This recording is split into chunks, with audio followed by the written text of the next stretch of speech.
Good morning. Today, we examine a critical threat, China's rapid advancement in both civilian and military space programs. We must understand what this means for U.S. national security, technological leadership, and global influence. What's happening in China's commercial and military space industry follows a similar and familiar pattern. We've seen with semiconductors, with Huawei, with solar panels, with batteries, electric cars, and with biotech. China is following its proven playbook. It is systematically building the manufacturing and R&D infrastructure to iterate rapidly and seize dominance in space. China observers routinely talk about China's civil and military fusion. Let's be clear. China is pursuing a whole-of-nation approach to compress decades of American and European space innovation into just a few years, positioning it to leapfrog ahead. China has fueled its space ambitions through all of its familiar illegal and gray zone tactics: cyber theft, deceptive joint ventures, forced technology transfers, talent recruitment programs, academic espionage, lawfare, hostile takeovers, and strategic acquisitions that ultimately relocate technology to Chinese soil. During our recent Made in China 2025 hearing, Dr. Drew Endy warned that we have 1,000 days to not lose in biotech. The same urgency applies to space. We have no time to waste. Losing in space would mean surrendering our military advantage, economic opportunities, and the ability to set international norms. Imagine an alternative history where America didn't lead in space. It's not science fiction to say our world would look dramatically different. The original Sputnik moment, served as a catalyst for action. The space race with the Soviet Union defined the mid-20th century. Our competition with China in space will shape the 21st century. Since the Commission's last hearing on this topic in 2019, China's space ambitions have become achievements. Their civilian space milestones are not merely symbolic. They are calculated moves to challenge U.S. leadership. By 2030, China plans to land on the moon and return samples from Mars. By 2035, they aim to establish an operational lunar research station. By the 2040s, China plans to expand its lunar base and explore beyond Mars and Jupiter. These are not distant dreams. They are concrete steps in a strategy to cement China's position as a global space power. China's ambitions extend far beyond exploration. Their commercial space sector is booming. Once dominated by state-owned giants, China's commercial space industry expanded after 2014. The government opened the door to private investment. A new wave of companies has surged into the market. China's market has more than doubled from 2019 to $268 billion in 2023 and are estimated to get to $900 billion by 2029. China's companies are racing to deploy reusable launch rockets and mega space constellations. They aim to crowd out U.S. companies and dominate space in the near term. China is already deploying cutting-edge quantum satellites while U.S. companies trail behind.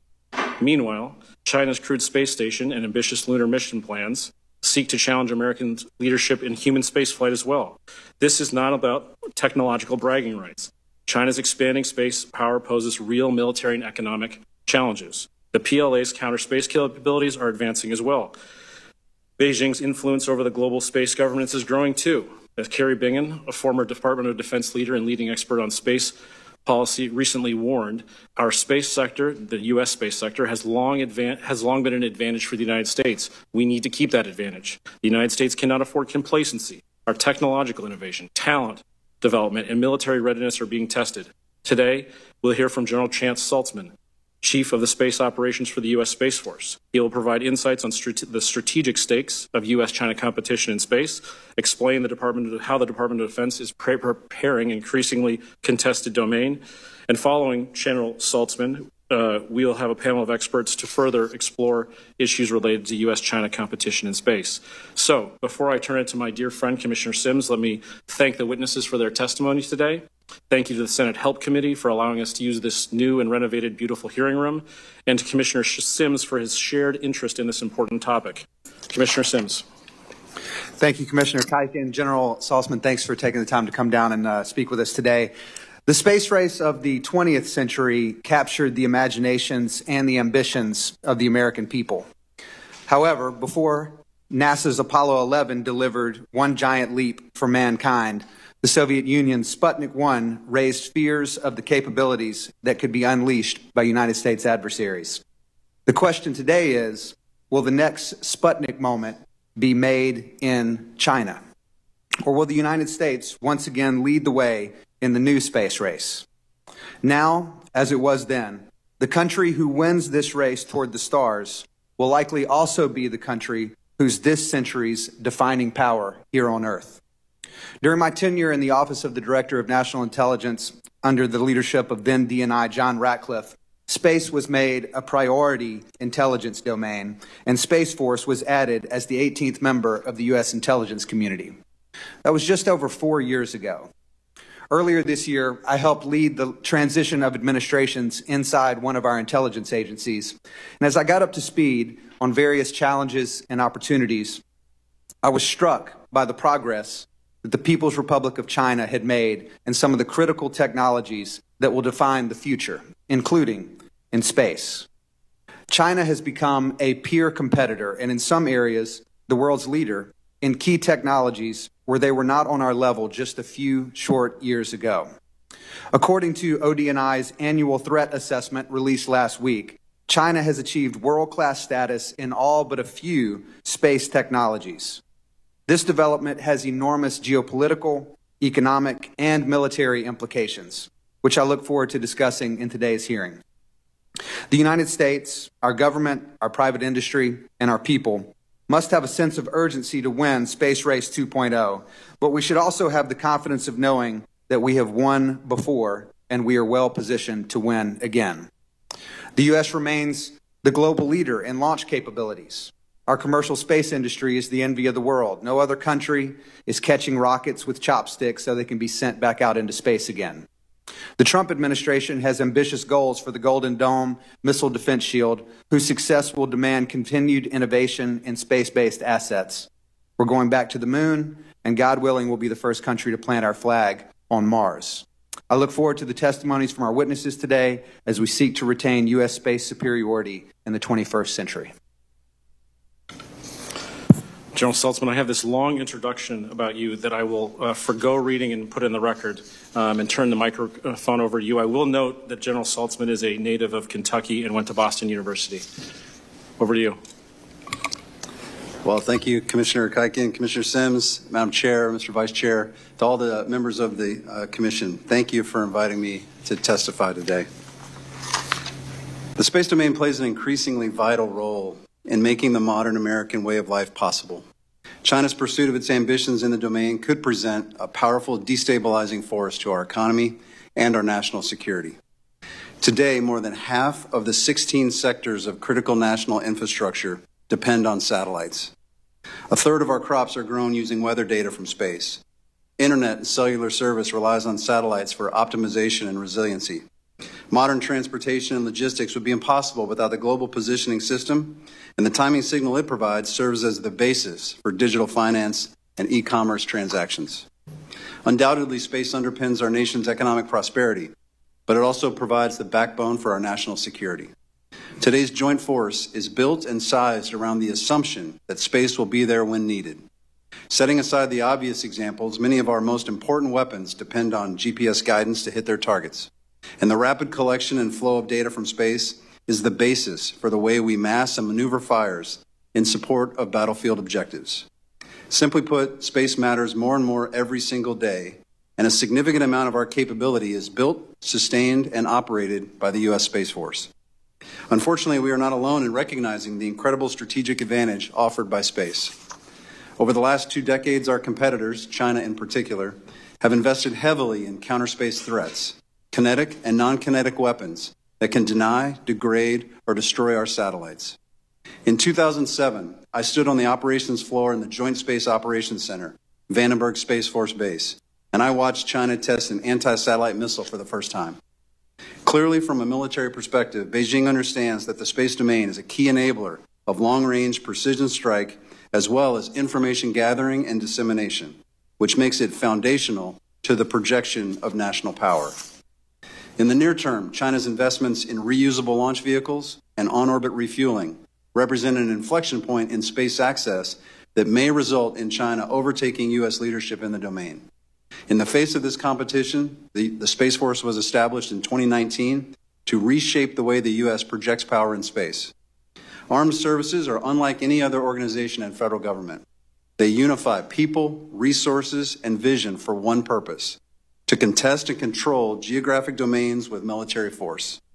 Their formative purpose is domain superiority, ensuring freedom of access for our forces while denying the same to our adversaries. Just as the Navy is purpose-built to secure the sea lanes, the Space Force must stand ready to gain and maintain superiority in space. In the process, the Space Force must confront a unique challenge. We are the first new military service in over 72 years, and we've had to ask ourselves fundamental questions that other services answered generations ago. Transforming the legacy thinking and processes we inherited from Air Force Space Command has been an enormous task, and I like to explain it like this. In the past, we operated like the merchant marine, and our focus was on efficiently delivering services in a benign environment. But space has become a warfighting domain, and you do not ask the merchant marine to secure the sea lanes. For that, you need a Navy. You need an organization devoted to controlling the domain so that you can access it and exploit it. You need fundamentally different equipment, operational concepts, training, everything recontextualized through the lens of military readiness. In other words, you need a Space Force. Other space agencies do incredible work, but they are not the Title X armed service entrusted with designing, developing, generating, and employing military force. We are. We have made tremendous progress over the past 5 years, but the reality is that we still have a long way to go. Last year, the PLA's budget increased by 7%, with what I determined to be stable funding and stable requirements. Meanwhile, in absolute terms, the Space Force is shrinking. Dollars appropriated are less each year since 2023. Especially with regard to our newest and most vital mission, space control, we lack the force structure we need to execute our missions in the manner of our choosing.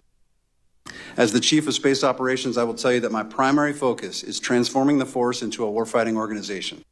This means new equipment, new training, new operational concepts, and doctrine. There is no single part of this effort that resolves the challenge. We cannot just focus on acquiring new technology. We must transform the entire enterprise. We must build the entire force and all its elements, people, and processes, because systems are useless without minds to direct them. Our Guardians are uniquely and specifically trained, educated, and experienced in space warfighting, but we have given them a heavy burden in defense of our nation. Now, while I'm speaking to you as a military service chief, the problem we face before us is not simply a military one. What is clear to me is that we must better understand as a nation the vital role that space plays in the health and welfare of our nation. And in the face of a competitor with capability to destabilize all of that, we must unify behind a whole-of-government approach that ensures the safety, security, and sustainability of the space domain. Thank you for the opportunity to speak with you all today and share my thoughts and concerns on a topic I think will be the generational challenge of our times. I'm happy to answer your questions. Thank you. Thank you, General Saltzman. Appreciate that opening statement. You were recently quoted as saying that China's growth in space was mind-boggling. I've spent a lot of years working alongside general officers, and I rarely hear them use terms like mind-boggling. It's usually sort of too hyperbolic. But I think you were trying to send a message with this. So in your view, just give us your sense of that. And my follow-up question to it, so you can just roll them both into the same thing, is have we made similar mind-boggling investments in space? I think your opening statement sort of answers it, but I want to give it a chance to just sort of put the two things in perspective. Well, thank you for that. And you're right. I think that word was specifically chosen because I wanted to draw attention to the difference. The way I would characterize it is I'm looking at a government trying to invest in capabilities for its national security, something I've been doing for almost 35 years now. And so when I see what it takes to enable the budget process, the requirements process, the working with the industry, bringing in good ideas, transforming and putting those capabilities in the hands of our operators, and I see how our government does it, and then I look at what the PRC has been able to do in relatively short order, in the last 10, 15, 20 years, if you give them the full benefit of the doubt, I believe mind-boggling is a pretty good word to describe. It's been impressive. As I mentioned, looks like stable, very focused funding. It looks like their requirements and their vision has not really wavered from what they've been trying to achieve, and they've very rapidly put this capability into operational use. Compared to us, I would say that we are working through some of the policy considerations. We are working through a long-term vision. It took us a while to think through that we need a separate organization. I mentioned the PRC's ASAT test in 2007 that I got to witness firsthand. And I sometimes hearken back and think of that as really a defining moment that really put us on a path to recognize that the domain was contested and that we might need a new organizational structure to handle that. That was 2007, and it took another 12 years before we decided to put the Space Force into being. So we move a little more methodically in the U.S. government, and so that's why in comparison, I see us on a slower learning curve with regards to contesting the space domain. That's helpful. Thank you. One of the things that the national security community is always sort of pressing on is this having the Senate ratify the UN Law of the Sea Treaty.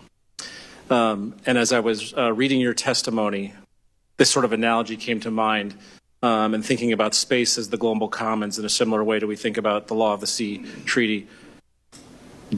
How would you assess China treats space? Do they treat it similar to the way they treat the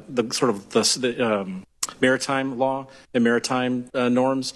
How should we think about that problem set? I think they're opportunistic. I think it's a good analogy.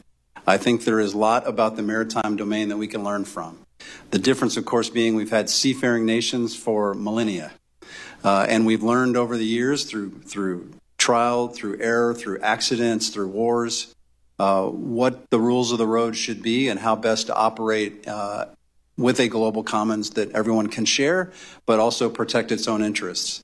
And we simply have only been in the space domain thinking about it that way since 1957. You mentioned Sputnik 1. So I think we are still very early in the process of developing those rules of the road. And I think the PRC can best be characterized as taking advantage of that early domain and being opportunistic and seeing what they can get away with to some degree.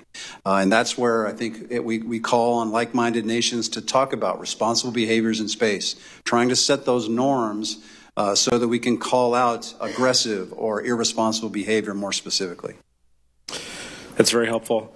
One of the other areas that, when people think about space, they always think about outer space. They rarely think about all of the ground infrastructure and sort of associated supply chains that are involved in these things. How should we think about sort of ground infrastructure from our perspective, supply chain that supports it, and then how should we think about that in the case of China? Without the ground infrastructure to support satellites, satellites are just debris. They can't do their missions if we can't talk to them, if we can't pull the data down, if we can't receive the usefulness and the advantages that they offer. It requires a ground network to do that. If you need any more evidence of that fact, look at one of the first attacks the Russians made against Ukraine. It was a ground cyber attack against the ground network of Viasat. So they had a counter space capability executed through the ground network. And so the networks, the ground infrastructure is vital. It's part and parcel with how we do the space business. We can't live without it. That's why one of our major emphasis areas is the ground network, cyber protection, cyber defense of those networks, and we have to make sure we account for it. The industrial base, the supply chains, equally critical because we are relying on our industrial base to push the technology, to push innovations. And if we don't have those solid supply chains that we can count on, that are assured, then we will suffer and fall further behind. You actually kind of got to part of my next question, which was lessons learned from Ukraine. It sounds like one is the importance of ground infrastructure.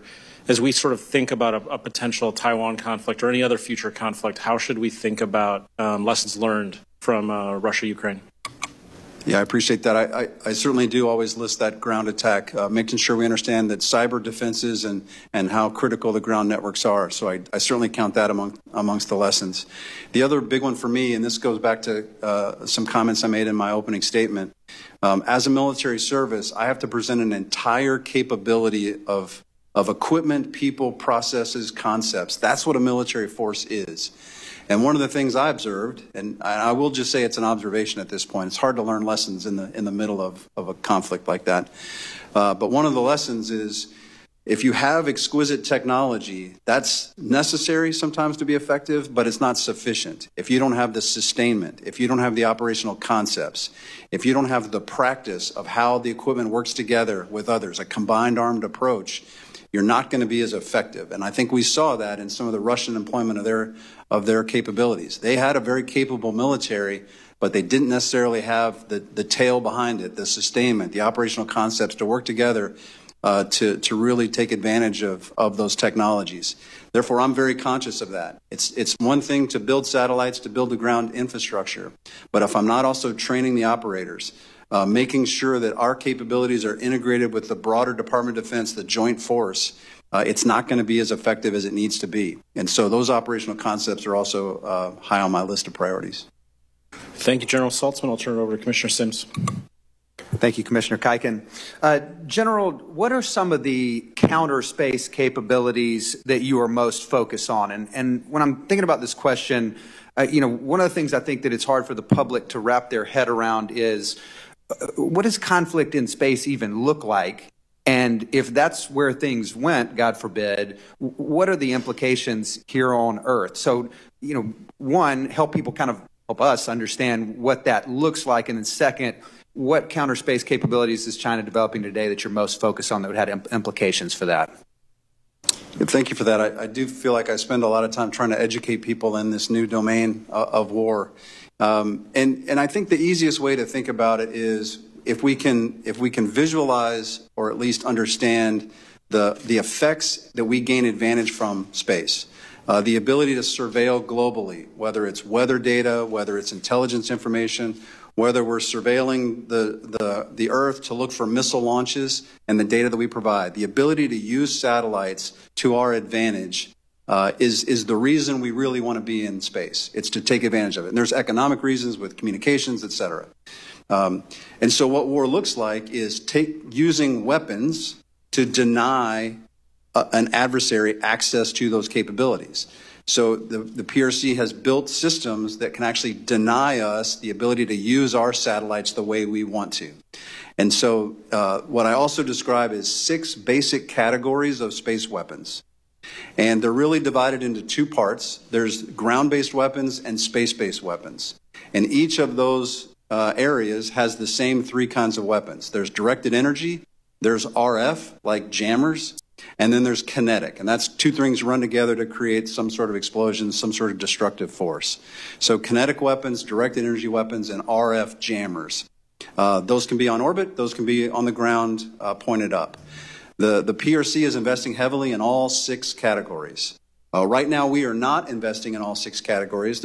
We're resource limited, and we're trying to figure out which ones we could get the most utility out of early on.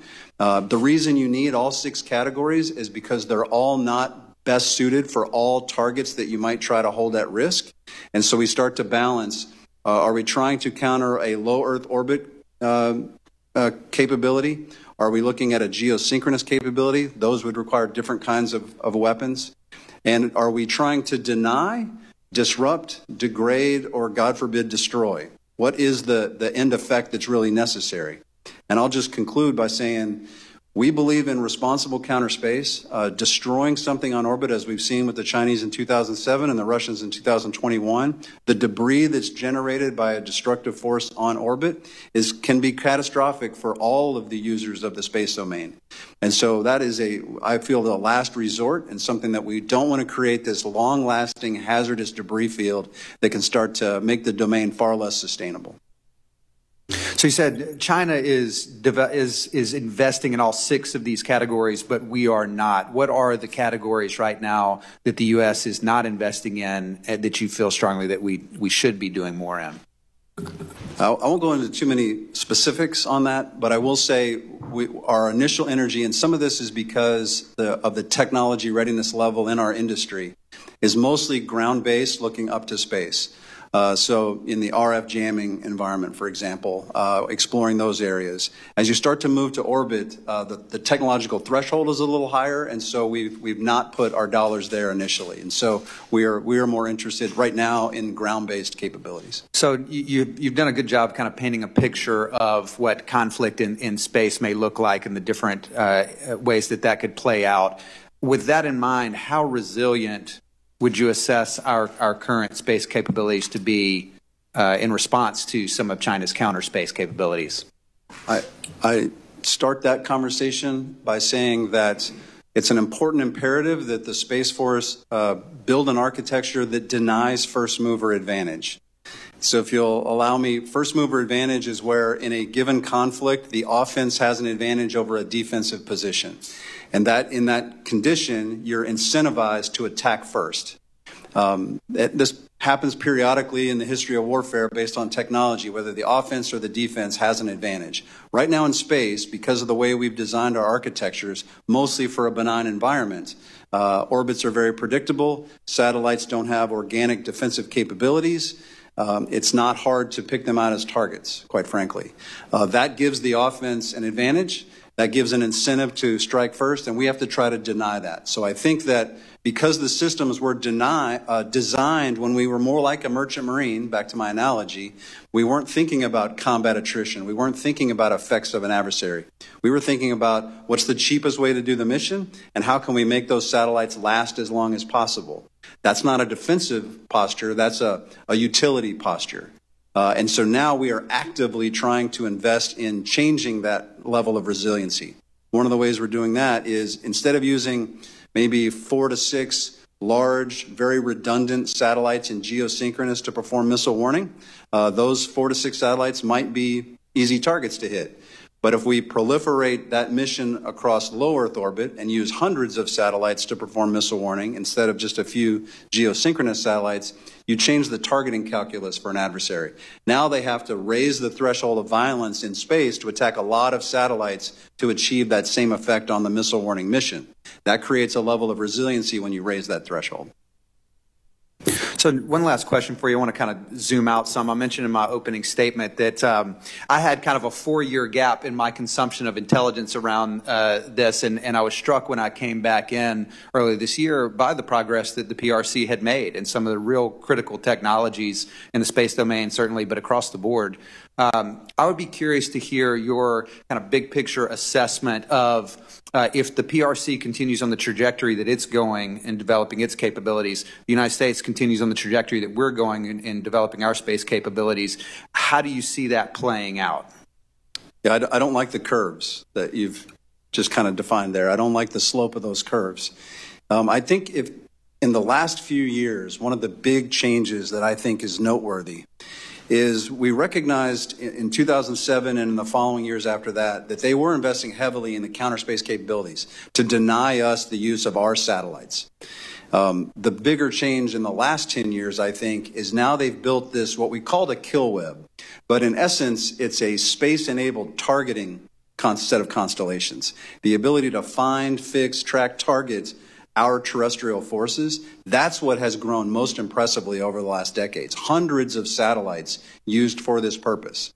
So that means it's no longer, it's still necessary to protect our satellites, but that's not sufficient.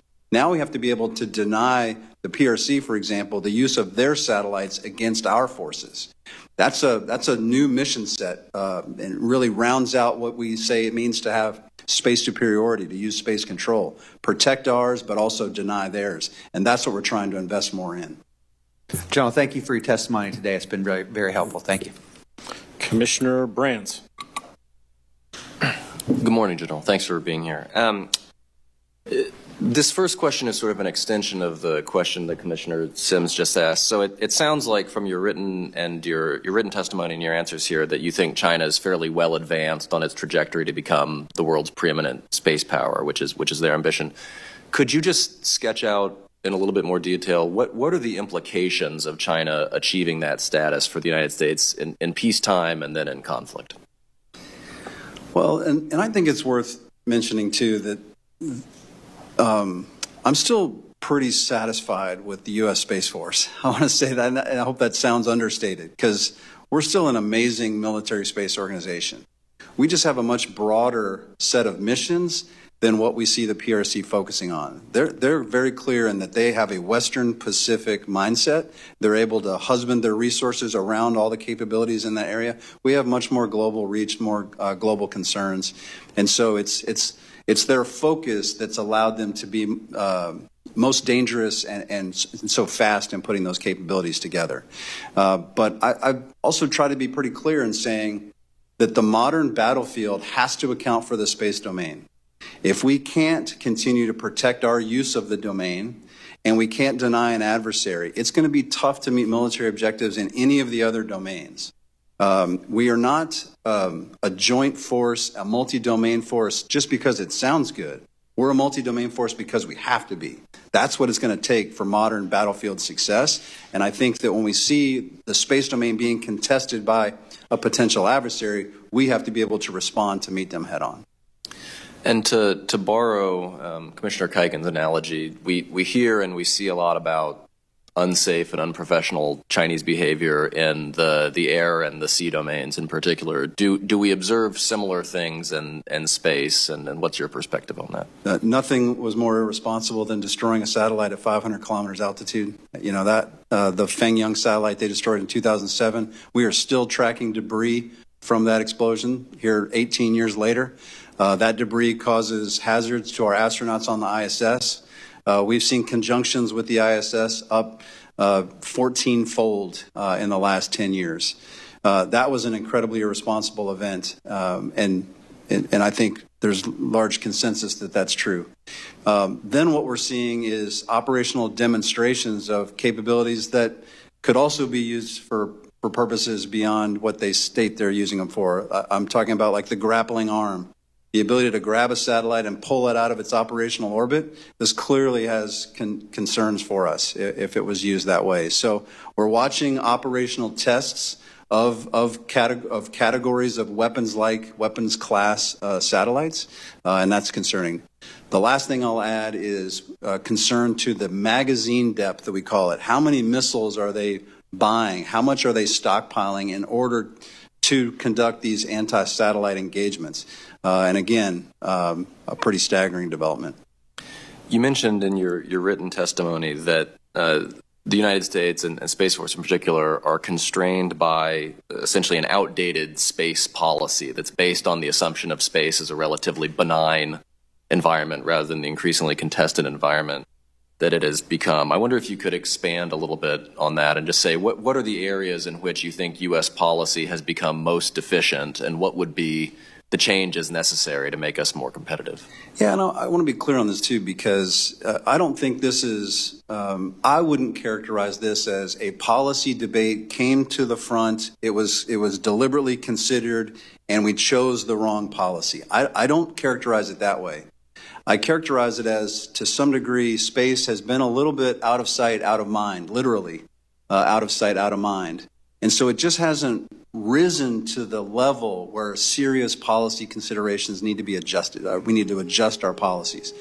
Every time a particular policy, whether it's testing capabilities or putting resources into a particular kind of capability, when those rise to the right level, generally we can get people to acknowledge, yeah, this is probably a good idea. It's just still a low priority in terms of the policy regime to even take a look at. And so I just feel like we're lagging in the importance of establishing declaratory policy, and establishing the kind of policies we need to move fast. Thank you very much. Commissioner Friedberg, our favorite Princeton Tiger, is beaming in from Princeton today. Thank you very much. And General, thanks very much for your testimony. It's very informative.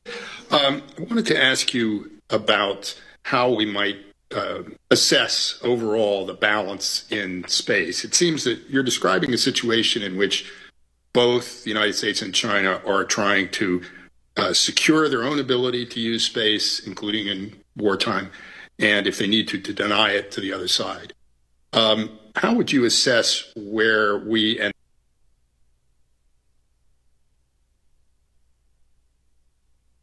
they stand in those categories? So our ability to secure space for ourselves, to deny it to them, and the same two categories for China.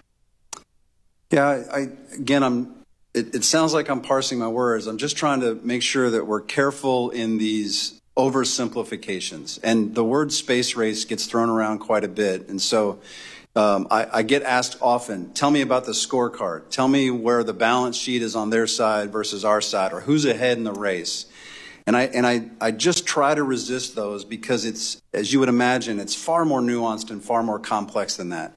A race implies a very simple set of rules that everybody understands, and somebody's ahead and somebody's behind, and you cross the finish line and you can determine who the winner is. That obviously is not how you build readiness to contest a domain or continue to use a domain. It's far more nuanced than that. And so to say one person's ahead or the learning curve is faster, these are all very nuanced and to some degree overly simplistic assessments. But I understand why the question is asked. You know, if we're behind, we want to invest more. Is there things we could change if we think on balance we are not where we should be? And so I think that we are still in the midst of a transformation from developing systems that are suitable to a domain which we think will be contested in crisis or conflict, and one that we took advantage of for decades that was largely benign and immune to these sorts of activities. So we are still in the middle of that transformation. Today we are better than we were yesterday. And my goal is that every day we continue to progress in our readiness in the development of the kind of capabilities that will be resilient when it has to perform in what is becoming a more contested and congested domain. It's about speed. It's about what you're comfortable with. And I will just tell you that my job as a service chief is really to never be comfortable.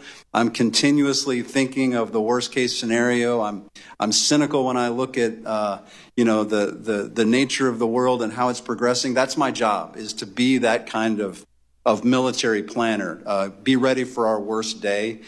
So I'm not the most objective person to say where we should be or not be, but I just want to leave you with the fact that this is a complicated set of scenarios. We have to continue to invest to transform us so that our capabilities are capable, given that we know the domain is going to be contested and congested, and increasingly so going into the future. Thank you. Let me just press down on this a little bit more. If I understood you correctly in your written testimony, you suggest that the United States is currently excessively self-constrained in its ability to develop offensive capabilities, so to deny space, if necessary, to China. Is that an accurate reading? I think the self-constrained is because we have to make decisions based on resourcing and prioritization of those resources. And so could we reprioritize and put more money against space capabilities? Yes. So in the sense that the budget I have is the one I have to build the force with, that is a form of self-constraint. I will tell you that I believe we have more left unfunded than we have funded. I think the new missions that have been given to the Space Force, we still haven't developed the size and set of capabilities necessary to perform those new missions. As I mentioned, space control being first and foremost in those new missions that we've been given. So with new mission requires new resources. And if you don't get those new resources, then your ability to accomplish those new missions is going to be delayed as you try to put the fielded force into being. So if we are not where we should be, in your view, with regard to our capacity to deny space to China if we needed to do so, that's more a matter of resources than policy? I think so. Like I said, my experience is that once the policies rise to the right level and they're actually deliberated, generally the logic carries the day. But if you don't have the resources to buy the things and then request the testing, the policy issue doesn't rise to the right level. Okay, two questions. One is, I think, a short one, and one maybe longer. We can continue. But regarding the ground-based elements of our space forces, who has the responsibility for defending those? The short answer is everybody that owns those capabilities. That's a little too broad, probably. For instance, I have cyber forces that are required to protect the mission networks associated with my space capabilities. And so that falls to the service to do the cyber defense of its own critical networks. So each of the service has those. I won't speak for the other agencies across the U.S. government, but I think in general terms, it's if you have a network, you have to make sure that it is cyber safe, cyber compliant, in accordance with the standards set. And finally, to the extent that you can talk about this, do you envision, or do we envision in our planning, the likelihood that a conflict in space would be protracted, that it wouldn't be over with the first and second shot, but it might go on for days, weeks, months? I have played war games that it ends quickly and has been protracted. It kind of depends on, it's hard to separate escalation from the escalation that's occurring in the other domains. So if the particular scenario escalates rapidly on land, then it rapidly escalates in support of that in space. If it plays out more slowly, then it is protracted, and you get into a 1 versus 2 versus 3 kind of a situation. But it has the ability to play out quickly, or it could be more protracted if that was the way the other domains were escalating. Thank you very much. Thank you, Commissioner Freeberg. Commissioner Miller. General, we're very appreciative of you being here today, so thank you very much. There's a lot to be worried about in your testimony. But I think the scariest thing for me was you mentioned that while China's neck and neck with the U.S. in space planes, it's far ahead of the U.S. in quantum satellites. And you break down the trajectory since 2016 when China released its first quantum satellite, 2022, coordination with South Africa and Russia. And you end by noting that the United States has yet to launch its first quantum satellite with a Boeing-led launch plan for 2026. Why are we behind here? Is this a lack of government support? Is it a lack of policy focus? Is it a lack of public-private coordination? What do you see here, and how can we fix it? Yeah, I'm a little bit tactical on this one, which is to say, I can tell you the realities of why we don't have more capability than we have, but I'm not sure what the root cause is behind why we don't have, and it comes back to resources. If we have the dollars to invest, to develop the technology, to put the launches together, to put the demonstrations together, to learn rapidly, to build operational capabilities, then I think we understand the kinds of shortfalls or opportunities we have that we would invest in.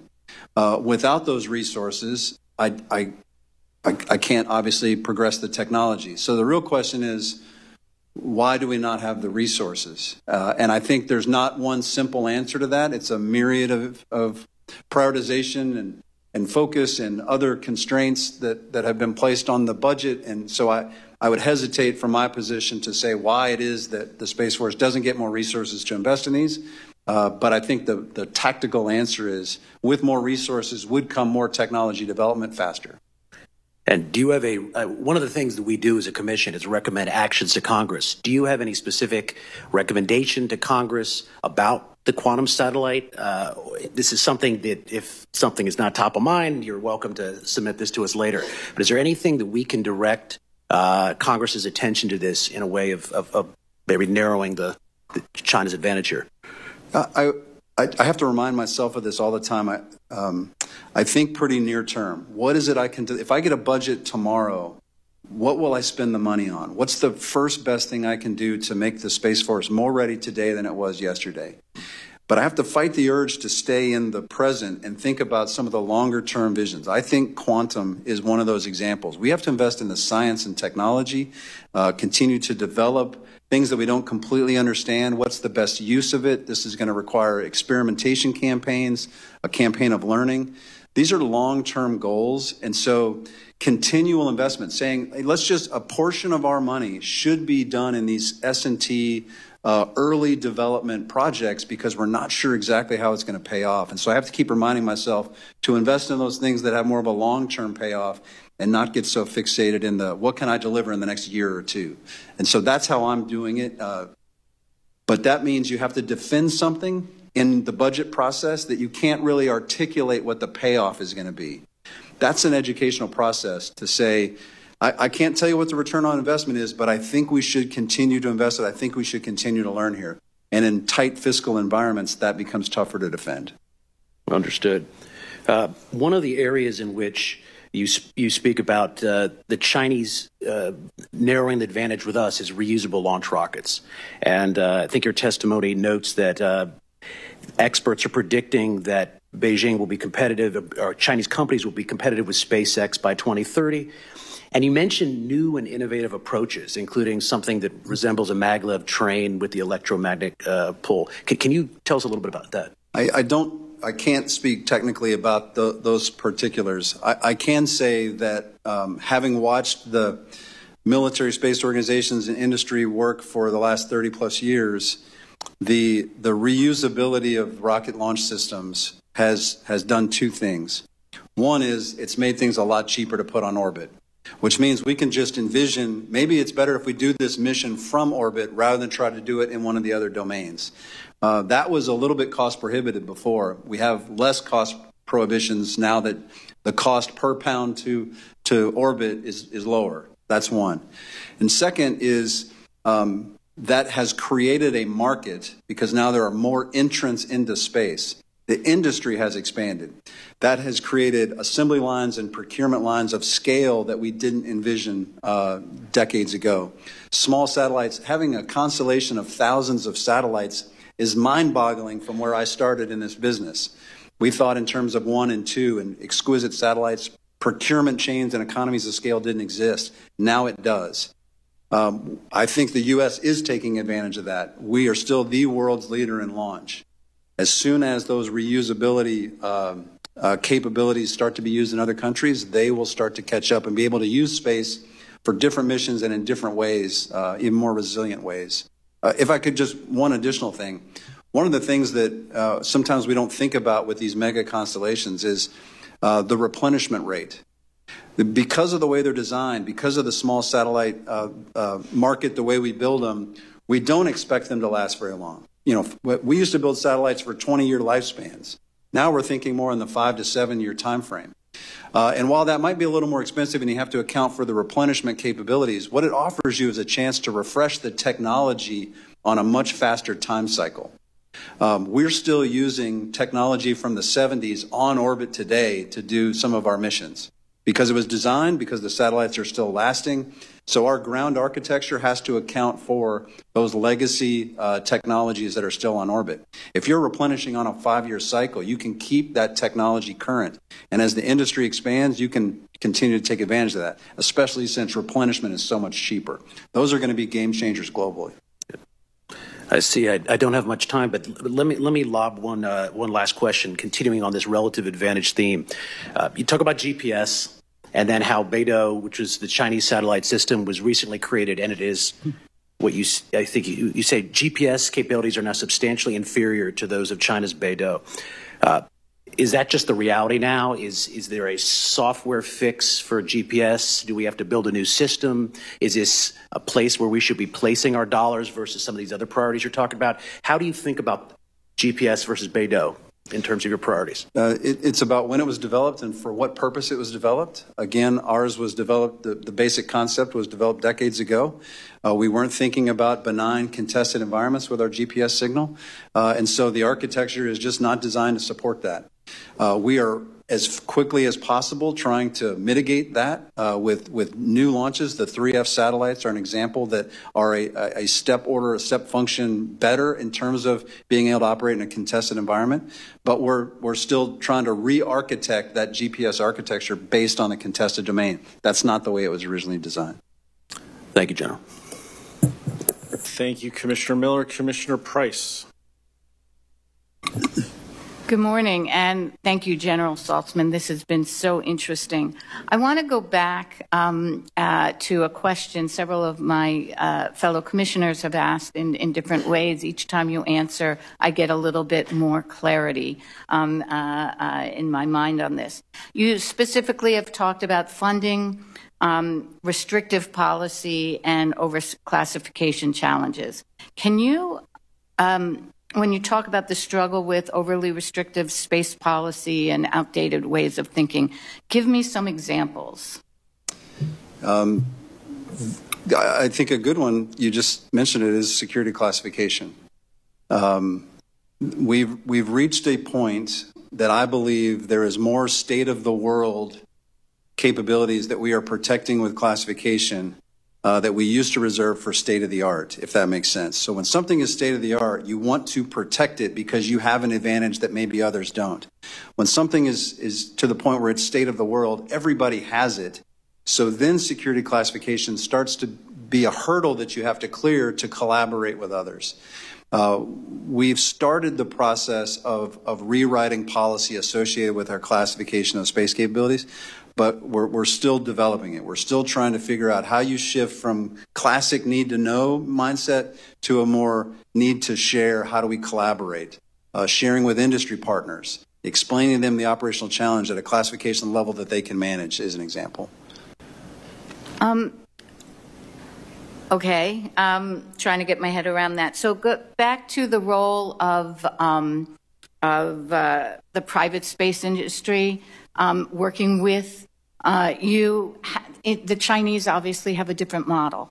How do you see that relationship for us here in the United States, and how does it differ? How does it give the Chinese an advantage or a disadvantage?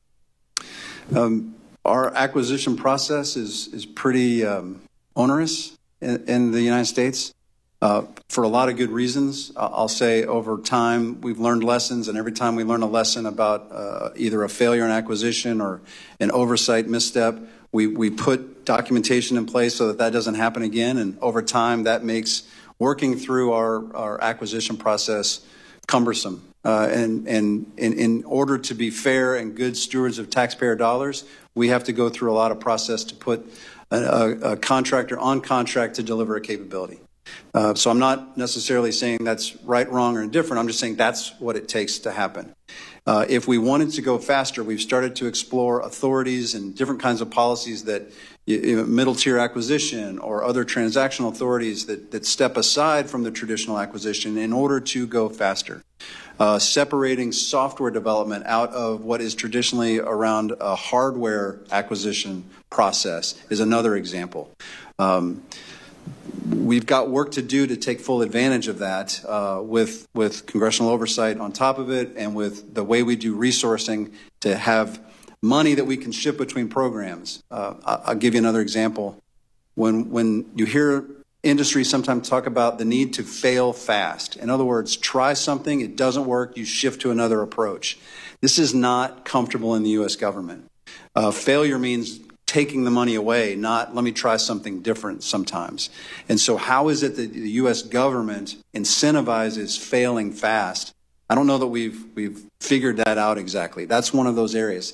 It's hard to get the U.S. government to innovate. And I'm trying to figure out what are the policies and incentive structures that can align to that goal. Thank you. Yeah, and I think that's why we've privatized so much of this, is because they can then fail fast. You used the merchant marine analogy and also the need to for defense of our commercial industry that's in space. The industry, what kind of role are they playing in helping you think through ways that they can avoid conflict or work with you better? Well, we wherever we can, we try to include members of industry directly in our operations. We have a commercial integration cell out at Vandenberg, where we have operators of satellite systems that are embedded with our military operators. So we have good exchange of space domain awareness data. For example, what matters, how close is too close, how do we manage the RF spectrum to avoid issues or unintentional interference? So there's good collaboration there. We invite industry partners into our war games to help us think about future concepts and what might be useful or not useful. I think it's become clear to at least the industry partners that I deal with that if a crisis occurs or a conflict occurs in space, you can't really get out of the battle zone. You can't get out of the battlefield. I like to use a picture of the Ukrainian airspace right now, and you just see a nice gap where commercial airliners avoid that airspace at all costs because it's dangerous. That's going to be hard to do when orbital mechanics are in play, and you can't really get out of the domain. You can't get out of the war zone if a war extends space. So they're very incentivized to help us with that. And so they do that through operational concepts. For example, we feel like if we can make it harder to attack a satellite in space, then it raises the threshold where a nation might consider using an attack into space. Maneuver on orbit is one of the ways that you could create resiliency. If a satellite can maneuver away from a missile, then why would you shoot a missile at it? If you know you can't hit it because it has the ability to maneuver. Well, our satellites are not really designed to maneuver, and maneuvering is something we're very conscious about doing because there's a limited amount of fuel and you run the satellite out of gas and now its mission isn't possible. But if you can refuel those satellites on orbit, now suddenly you can maneuver with less regret and maybe you can start to become more resilient to be able to defend yourself against an attack, and then that reduces the probability of the attack. And so we do feel like industry understands some of the operational challenges and trying to explore technologies that might help us overcome those. Thank you very much. That's all I have. Thank you, Commissioner Price. Commissioner Shriver. Thank you, Mr. Chair.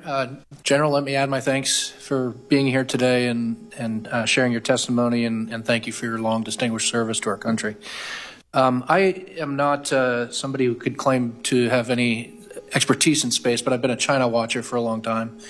And it seems to me when China gets very good at something very quickly, usually you find foreign capital, often U.S. capital, you find foreign technology, oftentimes U.S. technology, witting or unwittingly making it to China. And you find a lot of nefarious activities on the part of the Chinese, theft of intellectual property and the like. So I'm wondering if you want to sort of react to, how much we either wittingly or unwittingly contributed to this, but really more to the what we do about it. And the important question is, are there things we can do to thwart further advancement of Chinese NPLA capabilities, or have they already sort of gone past an inflection point where they've absorbed everything and they're going to indigenize everything and be good enough on their own that thwarting them is sort of beyond our capabilities? Well, I am certainly not an expert in that area. I feel like I should be asking you questions so that I get smarter about this. I will generally say that we understand that is what happens, and theft of our capabilities is something we take very serious. And so as we start to envision an acquisition strategy for a capability, we actually evaluate the entire supply chain. That work is done. Who's in the companies, who are the subs to those companies, where do they get their parts, where are they manufactured, all of that is evaluated to make sure that that process is assured and we don't have anything sneaking into our systems that might come from somewhere that we're not fully tracking. So I think on the supply chain side, that's already a known issue, and there's a lot of attention given to make sure that we protect ourselves in the acquisition process on that. And then secondly, you start to map out the networks that are involved in a full life cycle of a system, from its early conceptualization and the science and technology that's done, the design work, the risk reduction, all the way through building the system, fielding the system, and sustaining the system. The mapping of the networks is unbelievable. And the number of contractor networks that are connected. And obviously that's a large cyber surface that can be exploited by a country like the PRC that has a tremendous capability. So we had to go to great lengths to try to make sure that those networks are secure, that we monitor them, that we protect them. We have cyber secure standards that we try to make sure is employed at all stages of that. But as you go down that spider web of networks, you get to contractors that we start to lose control over those networks. And so that's a concern that I think we all largely understand is out there and that we need to attend to, and we try to do as much as we can to eliminate that surface area. Thank you for that answer. That's very helpful. Another thing, just being a longtime China watcher, it strikes me that particularly after the first Gulf War and the early 90s, the Chinese would refer to us as a technological paper tiger, and they talk about how reliant we had become on certain technologies, and space was always included in that description. And then they go and they sort of duplicate and in some cases maybe even exceed where we are in that. So it strikes me that as they develop this more complex kill chain and seek to have persistent surveillance and then ultimately link that to shooters, that they are also themselves creating vulnerabilities. Perhaps this gets into the more sensitive areas, but would you generally agree with that? Would you comment on the vulnerabilities in their kill chain as they develop and acquire these new capabilities in this domain? And are we doing enough to exploit that and take advantage of it? This is a military conundrum that we all study.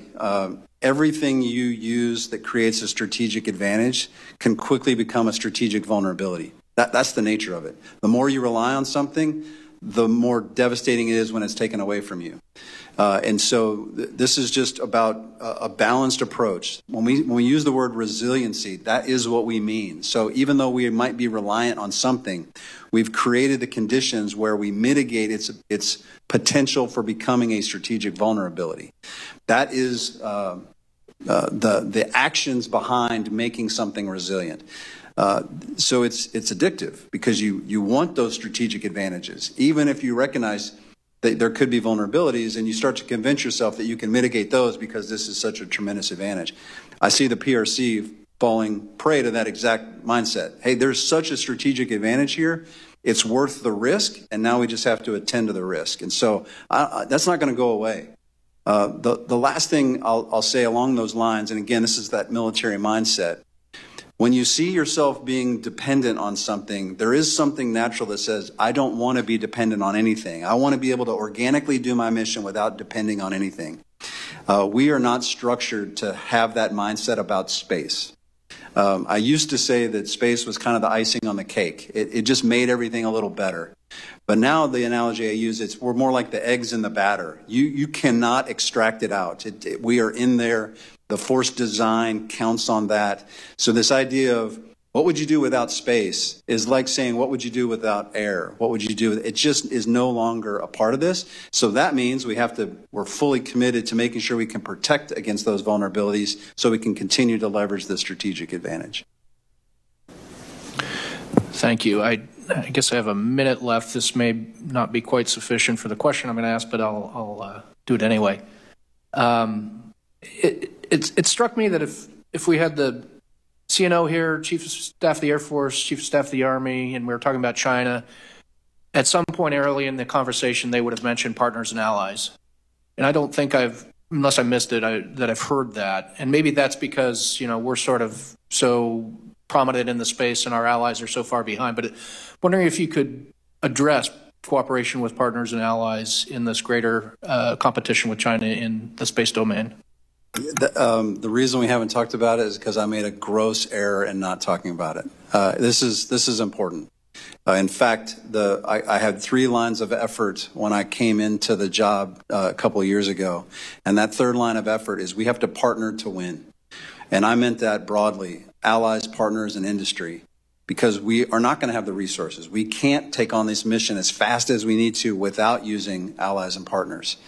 So when I talked about denying first mover advantage, when I talked about creating a more deterrent posture, a more resilient posture with our space capabilities, one of the elements of that is leveraging our allies and partners. And we've done that to some success, and all of those successes are breeding other successes. If a satellite is owned and operated by several countries, if the PRC wants to attack it, they have to say, I'm willing to attack 3 countries. I believe, again, that raises that threshold of concern, and they might think about it rather than it just being a U.S. only. We're, in conflict with the U.S., and so I'm going to attack the one. But it also is capacity. We gain capacity without having the burden of all the cost associated with it. So cost sharing and information sharing and mission sharing is also a part of our force design. Satellite communications is a perfect example. During peacetime, we need far less communication capabilities than we do in a crisis or a conflict. Rather than buying all that I'm going to need for a conflict and hold on to that organically during peacetime, I say, no, I'm going to have this network of partners, and when we fight as a coalition, because we expect to, then I will gain their capacity as well. So I pay attention to their force design and how they're using their capabilities so that I don't buy something redundant that I don't need to. What we're trying to do is pull their concepts into our force design so we can make good fiscal decisions, but understanding that we're going to partner in conflict, we can account for those capabilities in our exercises and operations. So they're critical to our success, and we think about them all the time. Yes. Thank you, Commissioner Shriver. Commissioner Stivers. Thank you, General, for being here today. In your testimony, you described how satellite navigation is absolutely integral to battlefield operations. is my understanding that Beido's satellite system has been integrated across 1.4 billion mobile phones in 140 countries. In response to Commissioner Miller's question, you talked about the technological differences and challenges between Beido and GPS. But can you describe the threat that U.S. and our allies and partners faced from the expansion of Beido to so many countries internationally in terms of the total expansion of Beido? It's an interesting question because it's about, it's about the narrative. It's about who are you partnering with. It's about how do you align.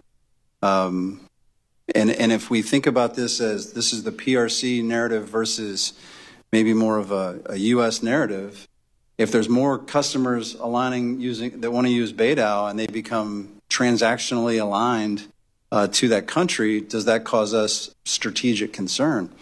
I think it's a question worth answering. I don't know. I don't know that I have all the necessary information to make that assertion. But I like countries that are using the same standards as us. I like them that are building interoperable equipment to the way we're gonna use them in crisis and conflict. Those are our closest partners. And so when I see about partners aligning on the other side, it just makes me a little concerned. But I don't know enough about the actual expansion to be able to comment beyond that. But I think it's a good question to ask. Okay, thank you. In your testimony, you called for additional resources for space control. You mentioned 6 categories, but is there a line item that you would say is the top priority? You mentioned it's difficult to shift between missions because it always takes away from something else that's important. But in terms of your justification to Congress, your budget requests, what is the top priority, and does that align with the previous budget requests? Yeah, all of my top priorities are being addressed in some line item. There's not a huge line item that's just below the line. It's more about the resources to go faster and to develop more capacity in each of those areas. And so that's what I try to emphasize. I believe we have all of the basic categories covered. I just don't have the resources to go as fast as I think industry can go or as I think we need to go. That's number one. And then 2 is, it's one thing to have a singular demonstrated capability. It's another to have it operationalized with the capacity to actually achieve an operational effect. So speed and capacity is more the concern than any one item that's not being funded. So it's more of just a general request for more funding for space control and not a specific category or line. Yeah, and I'll make one caveat. Yes, sir, but I'll make one caveat to that. As I talk about the transformation from a merchant marine to a Navy, one of the things we have to be able to do, because we don't have combat experience. Thankfully, my operators don't have combat experience in space. Therefore, we practice all of our tactics on simulators. Our simulators don't currently have the level of fidelity to accurately reflect the threats that they're likely to face. And so I'm trying to rapidly increase the capacity of our modeling and simulations. So think ranges, think simulators where operators sit down and practice their tactics against a replicated threat. Pretty low fidelity right now. I'm trying to raise that game so that we can practice and understand that our tactics will work, or maybe they won't work and we need to revise them and give the operators that practice before they get into the crisis. That is one area that I think we have a lot of room to expand that we're not currently doing. Okay. All right. Thank you. That's all for me. General Saltzman, we've gone through everyone, and I think we just have a couple other questions for you, and then we'll probably give you back some time in your day. You talked about quantum, and as I was listening to you, one of the former commissioners always talk about how this commission sort of tries to look over the horizon and think about issues that are in that long term that you were talking about. Quantum communications is one of them. That was the only one you sort of highlighted. Are there other areas where we should sort of weird to say over the horizon when we're talking about space, but look over the horizon in terms of technological development, capabilities, et cetera? So let me not answer your question, but maybe offer something that I'm kind of hoping will help in the long run. I'm trying to stand up Futures Command. And the reason I need a Futures Command is because I'm not sure exactly what 2040 and beyond looks like.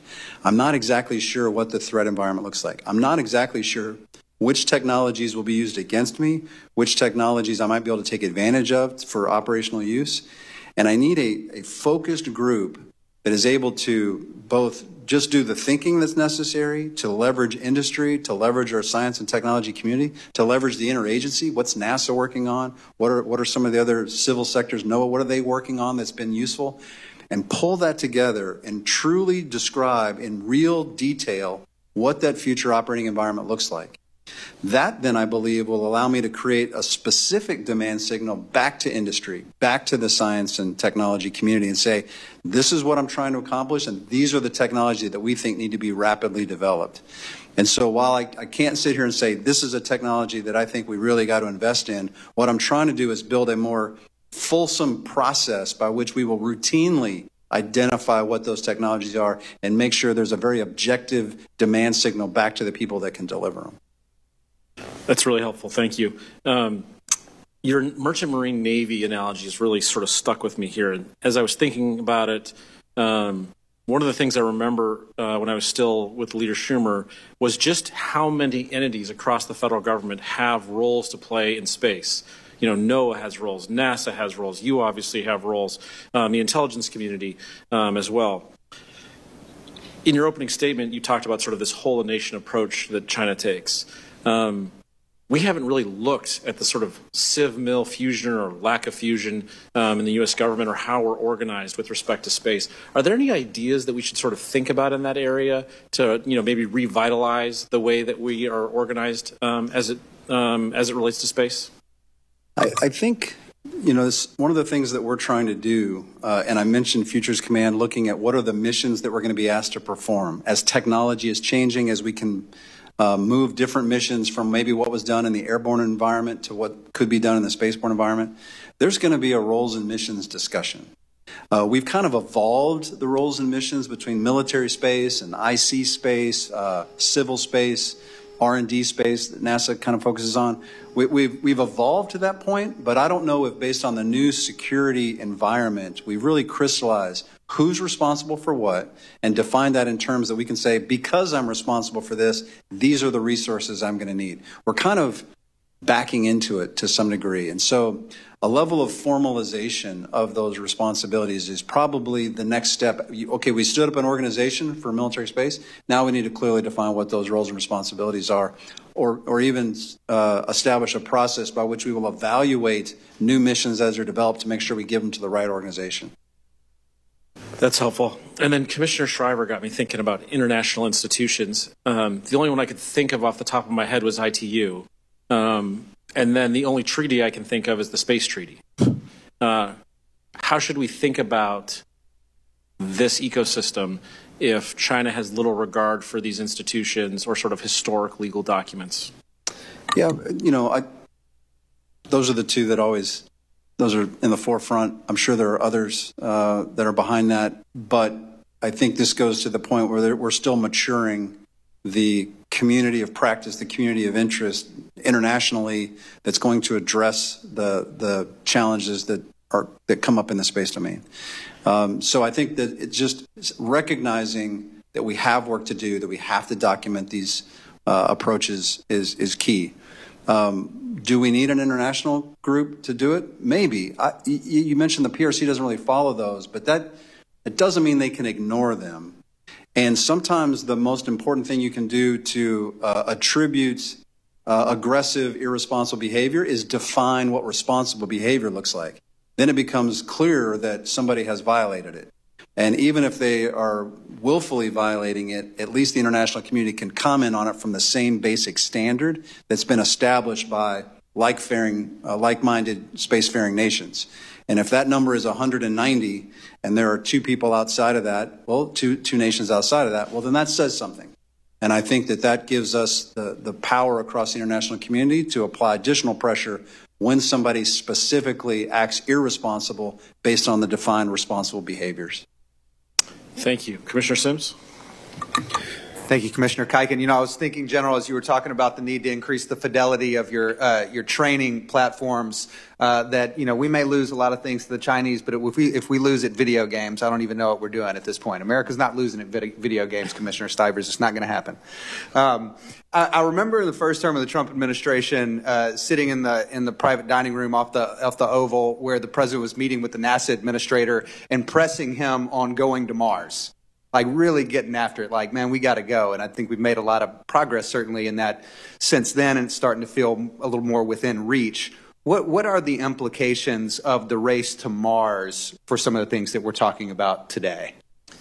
If I understand the basic concept, having just looked at it as an amateur, seriously, the launch infrastructure that's going to be required to put vessels headed towards Mars at the right tempo to sustain the effort there is pretty impressive. It's going to be a large effort. Our current launch infrastructure is being stressed to capacity. I did a little basic research, which means I Googled it. You know, how many launches did the USG execute in 2010? So 15 years ago. It feels like yesterday for some of us. There was only about 15 launches. 14 came out of Cape Canaveral and the Kennedy Space Complex. 14 launches. This year we're going to do almost 100. I think 93 is scheduled. 8 times as many launches. Same infrastructure. Same basic infrastructure, same basic manning levels to support.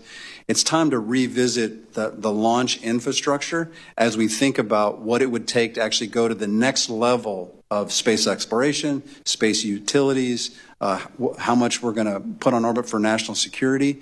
We've got to build and commit to an infrastructure to support that. It's not always the fun stuff. Nobody likes to do foundation work when they just want to remodel the kitchen, but that is critical work that has to be done, and it's not going to be cheap. But these are big rockets that are going to require new space launch complexes to make sure we can handle it. One last question I had for you. You've gotten into so much today that's been incredible, so thank you again for your testimony. If you had one message for the American people about this topic, and then related to that, if you had one message for Congress about this topic, what would those be? What I always try to educate the general public on is they don't recognize how much space capabilities affect their everyday lives. That's why I started my kind of oral statement by saying your online banking, your Amazon shopping, paying for gas at the pump, your direct deposit into your bank account, not to mention Google Maps getting you to the store, the fact that the food was put in the store because farmers are able to use GPS and weather data to grow crops. I mean, it's so integrated into an American way of life that I want them to understand that if we don't have those space capabilities, generally the way you live your life will change very dramatically. And because of that, we have to have an organization that protects those capabilities out there. So that's what the Space Force does. It protects the American way of life. And it just sounds so, throw the cape over the shoulder kind, but I believe it. There's so much about it that's important, and we have to protect it. And then what I would say to Congress is once they recognize that, which I think they generally do, I just ask why the Space Force is shrinking in size. That's a disconnect that's really hard to square. How much more important space is becoming, how much more we feel like our national interests require us to defend, and then why is the Space Force shrinking? Thank you. Commissioner Freeberg, I see you have your hand raised. Yes, thank you very much. General, I wanted to come back to this question of self-restraint and make sure that I understand what you mean. In your testimony, you say we continue to struggle with overly restricted space policy, and you go on to say we restrain ourselves from doing what is needful to avoid creating improper perceptions of weaponizing space. Could you be a little more specific about what it is that we're restraining ourselves from doing that you think we ought to do? Yeah, I think the first thing is just the way we talk about space as a warfighting domain. I've tried to be as maybe provocative as possible just in the testimony today. I'm not afraid to say offensive capabilities. I'm not afraid to say defensive capabilities. I'm not afraid to say disrupt, deny, degrade. But I'm conscious of the fact that 10 years ago, I would have been in serious trouble with my bosses, with Congress, with the media would not understand that. It is a radically different environment now because we recognize how critical it is and we recognize what our adversaries are doing to try to deny us those strategic advantages. And as a military service, I think it's understood that my job is to figure out how to use military force to protect our interests. Without the Space Force, you don't have those kind of conversations. You have the oblique conversations. It's important to us. We'll take all prudent actions to protect our interests. We talked in parables to some degree about protecting and defending our space interests. I think that's changed in the narrative, but our policies haven't all caught up with it. So the ability to one industry partner to talk to another industry partner at a classification level that both can be in the same room, we haven't caught up with that yet. Our ability to perform on-orbit testing or on-orbit tactics validation hasn't caught up with it yet. We still have to go to very high levels of approval to do some of the basic things that you would think are just normal operations, testing, tactics development, training. We do that all in simulation, not in actual live practice. We don't practice on live assets very often because of policies that are in place. And I just think we can, as we start to change the narrative around dealing with a contested domain, we just need to catch up all of the policies so that they're consistent. And this is not to say that we're not catching them up. It's just about work that we have to do. Commissioner Shriver asked you a question about U.S. cooperation with allies with regards to operations in space. I wanted to ask you if you could comment on cooperation between China and Russia. Russia is, of course, one of the original spacefaring nations. Does it still have something useful to offer China? To what extent are those two countries cooperating in peacetime? Is there any suggestion that they might cooperate in wartime? Yeah. Again, I'm paid to think of the worst case scenarios, and so I always think about what if our two most capable potential adversaries are teaming together, and it's not a pretty picture. I don't think that's something that anybody would choose to be on the opposite side of that war game. It just creates complications. So yes, I do think it's possible that they'll collaborate. I do think that the PRC has developed such a need for space capabilities that the idea of irresponsible behavior by anybody else is starting to affect the way they see the space domain as well. Used to be that you would argue that only the U.S. really took full advantage of space and others didn't need it as much, so it became a vulnerability. Now I think the PRC, for example, certainly needs to use the space capabilities to accomplish what they want to accomplish. And the idea of a destructive satellite, they did not like the 2021 ASAT test by the Russians either. This is irresponsible behavior, and I think they see that it could potentially jeopardize the way they want to use space. So I do think there's a balancing there between the two, but my job is to think about the worst case scenario, and that's where they collude to work against our national interests. And are there capabilities that Russia has developed over the years that China doesn't yet have, which would be useful to China? I don't know if there's any capabilities that the PRC hasn't developed. The Russian nesting doll, that was our explanation for the satellite that released a kinetic kill vehicle. That's an interesting technology that's very hard for us to track because of the size, because of when it occurs, the flexibility of it. So that's a Russian capability that we pay very close attention to. We think it's very destabilizing. Our space domain awareness capabilities are still maturing to the point where we can avoid that kind of operational surprise. So those are capabilities that I have to pay close attention to. Thank you. Thank you, Commissioner Friedberg. Commissioner Stivers. Commissioner Friedberg stole my question on Russia, but I'd like to focus a little bit more on that. Has China particularly provided space technology or operative support to Russia in the war in Ukraine? I don't have any details on that. Okay. Just don't. Okay. General Saltzman, thank you very much for being here today. Really appreciate your testimony. Your staff was excellent to work with in setting this up, so really appreciate that as well. And we look forward to staying in touch. Great. Thank you very much.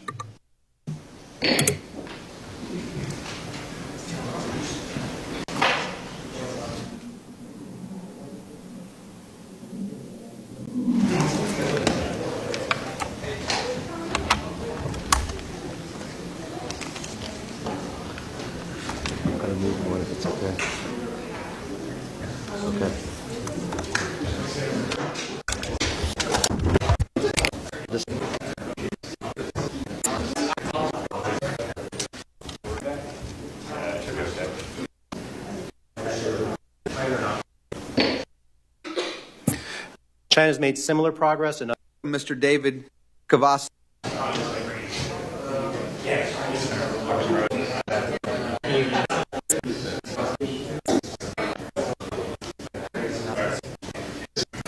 And implications for the United States in the ongoing speed of issues.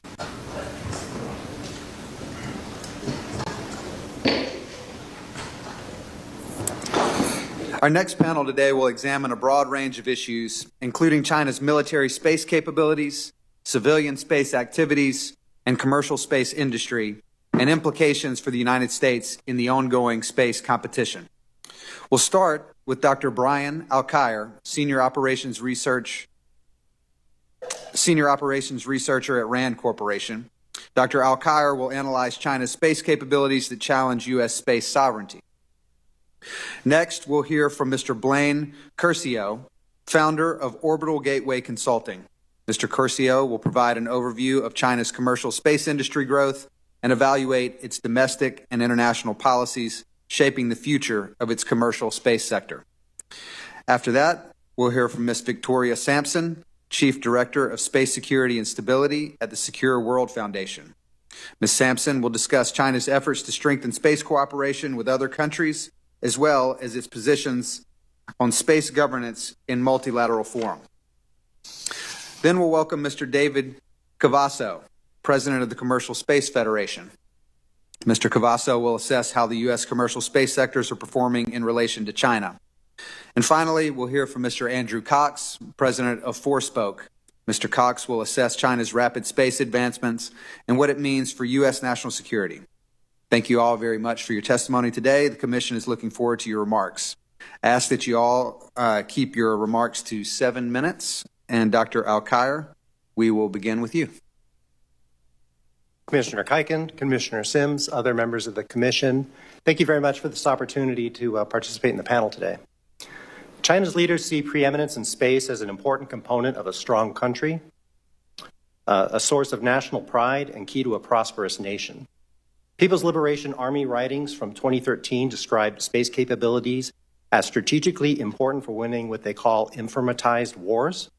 And since that time, China has designated space as a warfighting domain, evolved its organization for space warfighting twice, and grown its space and counterspace capabilities at what General Whiting called a breathtaking pace. In the past 8 years, China has increased the number of satellites for intelligence, surveillance, and reconnaissance by a factor of 6, which includes a 17-fold increase in the number of commercial satellites for that mission.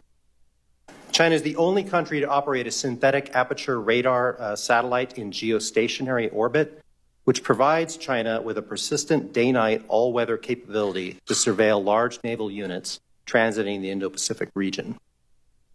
China has also increased its number of communication satellites by a factor of 12, including the recent launch of 72 Project SatNet satellites into what will eventually be thousands of satellites to function as China's Starlink. China has expanded its launch industry and accelerated its launch pace, and is prioritizing a tactically responsive space launch capability that leverages several of its new mobile solid-fueled vehicles provided by a combination of China's established state-owned enterprise space companies as well as newer entrants, albeit with several launch failures for those newer entrants. China has made similar progress in other space mission areas, and like the U.S., China is working to field space architectures that leverage resilience methods, such as the proliferation method associated with U.S. Starlink and Chinese Project SatNet. With regards to counterspace, China has an operational direct descent anti-satellite missile system for low Earth orbit that the PLA trains to operate. And China likely has efforts underway to field a similar capability for the higher orbits. According to the Defense Intelligence Agency, China has ground-based laser weapons systems and a wide range of electronic warfare capabilities. China also has increased capability for on-orbit inspection and repair satellites in low Earth orbit and in geostationary orbit that have demonstrated complex maneuvers, and those capabilities could have dual use for counter space operations. For instance, a repair satellite that is equipped with a robotic arm could be used to deliver irreversible attacks on satellites by permanently damaging their components, or reversibly attack satellites by reorienting the satellite and temporarily taking it off of its mission. And conceivably, this kind of satellite could also be used for defense against similar attacks. Hence, China potentially has a wide range of counter space or dual-use capabilities that can flexibly be used for offense or defense with reversible or non-reversible modes of attack spanning multiple orbital regimes. This provides the People's Liberation Army commanders with flexible tools for crisis and escalation management. So why is China fielding these types of counter space capabilities? It's fielding them because it perceives the U.S. as having high dependence on space for joint warfighting.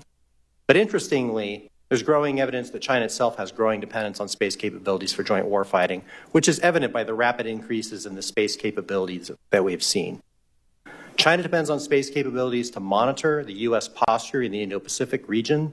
At a time of war, China would depend upon space for targeting with its missile capabilities and assessing damage of those attacks. China likely depends on space to enable a broad range of long-range fire capabilities in multiple domains. China may have less incentive to escalate warfare to space if the People's Liberation Army needs to preserve the space capabilities that it depends upon for its joint warfighting, and if the People's Liberation Army believes the United States can hold those capabilities at risk. I make three observations about how the U.S. should respond to these developments. First, this panel is about China's ambitions to dominate space. I think space dominance narrowly focuses attention on threats to satellites. I think the U.S. should take a broader approach that holistically considers threats, but also includes careful consideration for U.S. and Chinese dependencies on space for joint warfighting. What are the key dependencies that each side depends upon, and when during the conflict? Are there alternatives in other domains? What are the battlefield effects, and what are the expected responses of holding Chinese satellites at risk? The U.S. should seek to preserve the space capabilities it relies upon for the joint warfight, and to hold at risk the space capabilities that China relies upon to achieve its military objectives. Second, systems that increase U.S. resilience challenge the People's Liberation Army's preferred approach to warfighting. The United States should continue to acquire space architectures or services from commercial space architectures that leverage methods of enhancing resilience, including proliferation and diversity methods. For instance, the U.S. should enhance the resilience of architectures to provide positioning, navigation, and timing services. Third and finally, I recommend equipping U.S. military commanders with capabilities that can be used to defend satellites that lack adequate resilience measures and flexibly hold at risk the capabilities that China is highly dependent upon for joint warfighting. The U.S. is going to need robust capabilities for space domain awareness and command and control, since they are foundational for space operations, and indeed those appear to be priorities today. Thank you. Thank you, Dr. Alkire. Mr. Curcio.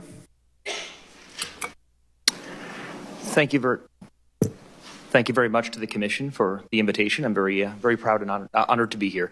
So today I'm going to talk about three main topics. So the technology transfer and alignment of incentives across the entire government across the entire government in China with regard to the commercial space sector, how this has impacted talent development and the proliferation of talent across the space sector, and finally, how national government policies are broadening the playing field where commercial companies are allowed to act within the Chinese commercial space sector.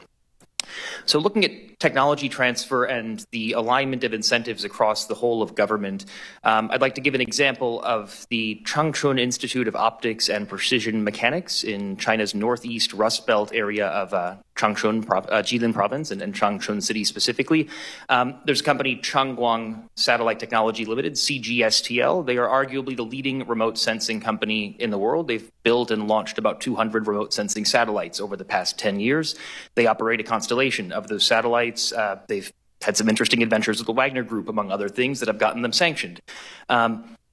This company emerged from this Institute of Optics and Precision Mechanics. This Institute of Optics and Precision Mechanics has, they have a venture capital arm that has invested into this company and also invested into a number of other related companies, companies building optical payloads, companies building filters for these satellites, companies building a lot of other related equipment. And again, this institute, which is allowing their technology to be transferred to commercial companies, is investing into these commercial companies. It's also being supported by the province and the city of Changchun. So you have the incentives of the provincial government, the city government, the large Chinese Academy of Sciences Institute within this city, all aligned in trying to help this local company build remote sensing satellites and other related equipment. And this is something that we've seen in other parts of China. Harbin, there's the Harbin Institute of Technology, arguably the probably third or fourth top university in China.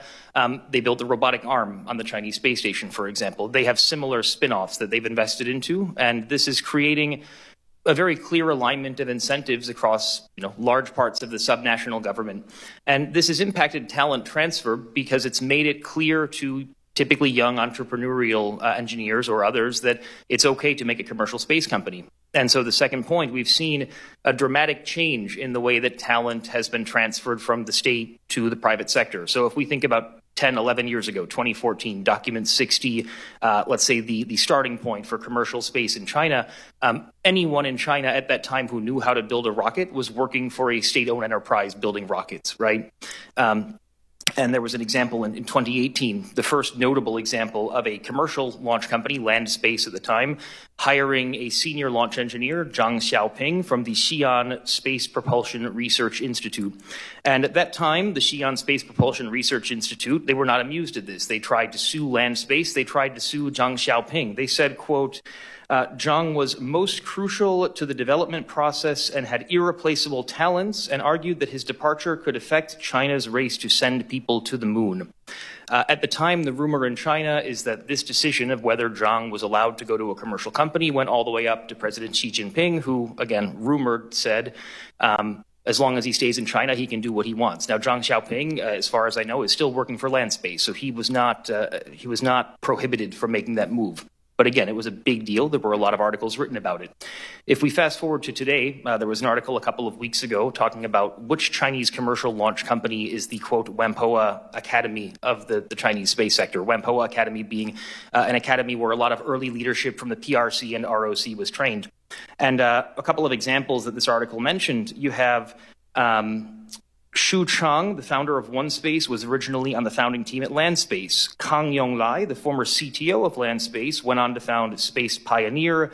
In 2024, Ge Minghe resigned from Landspace to establish his own company, Xiandeng Aerospace. Huo Liang, who founded Deep Blue Aerospace, was an early employee at OneSpace. Chen Xiaojun, former CTO of OneSpace, left the company to establish his own company.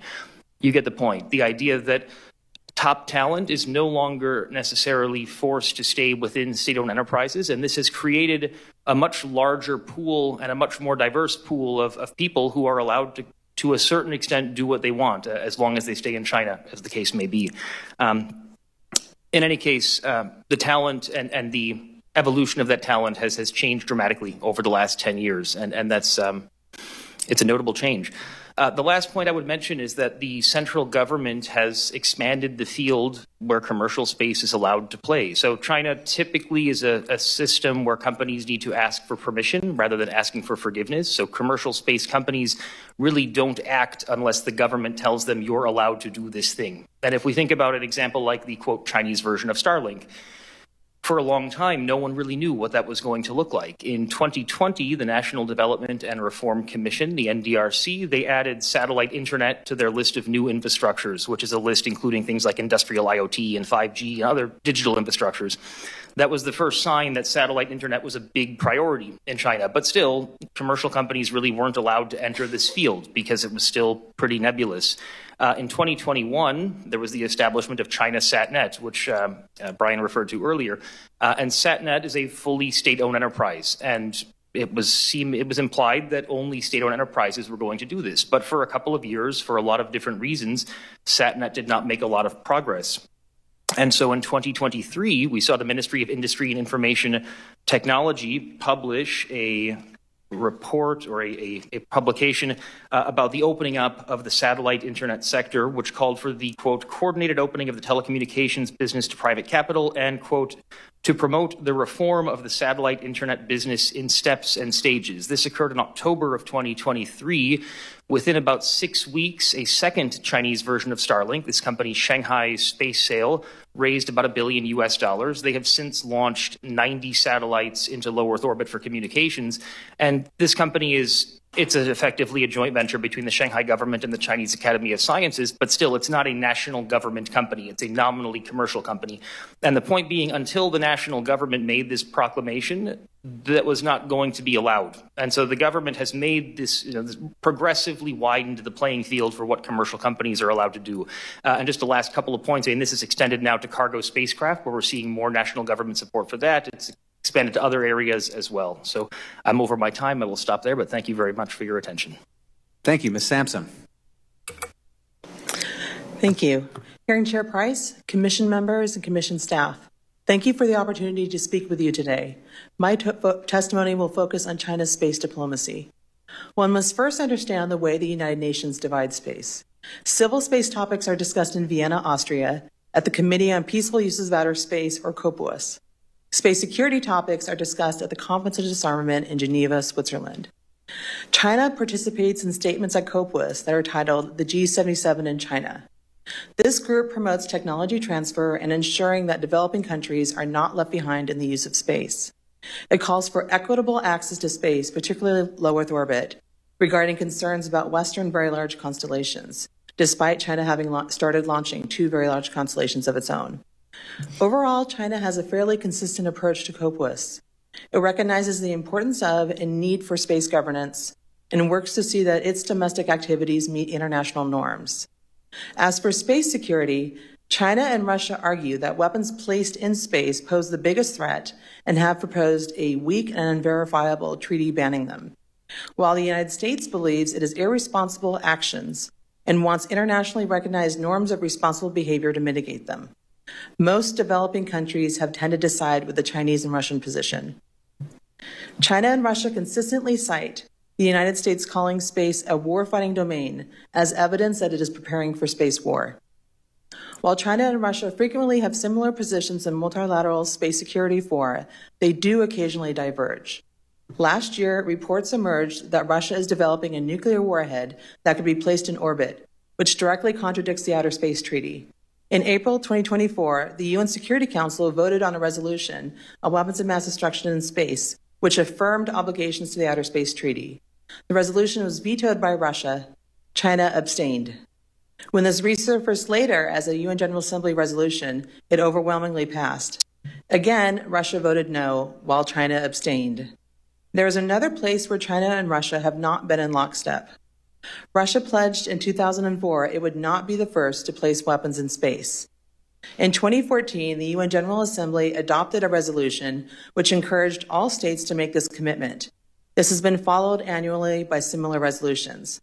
China has voted yes on this resolution every year and, with the exception of 2021, has also been a co-sponsor.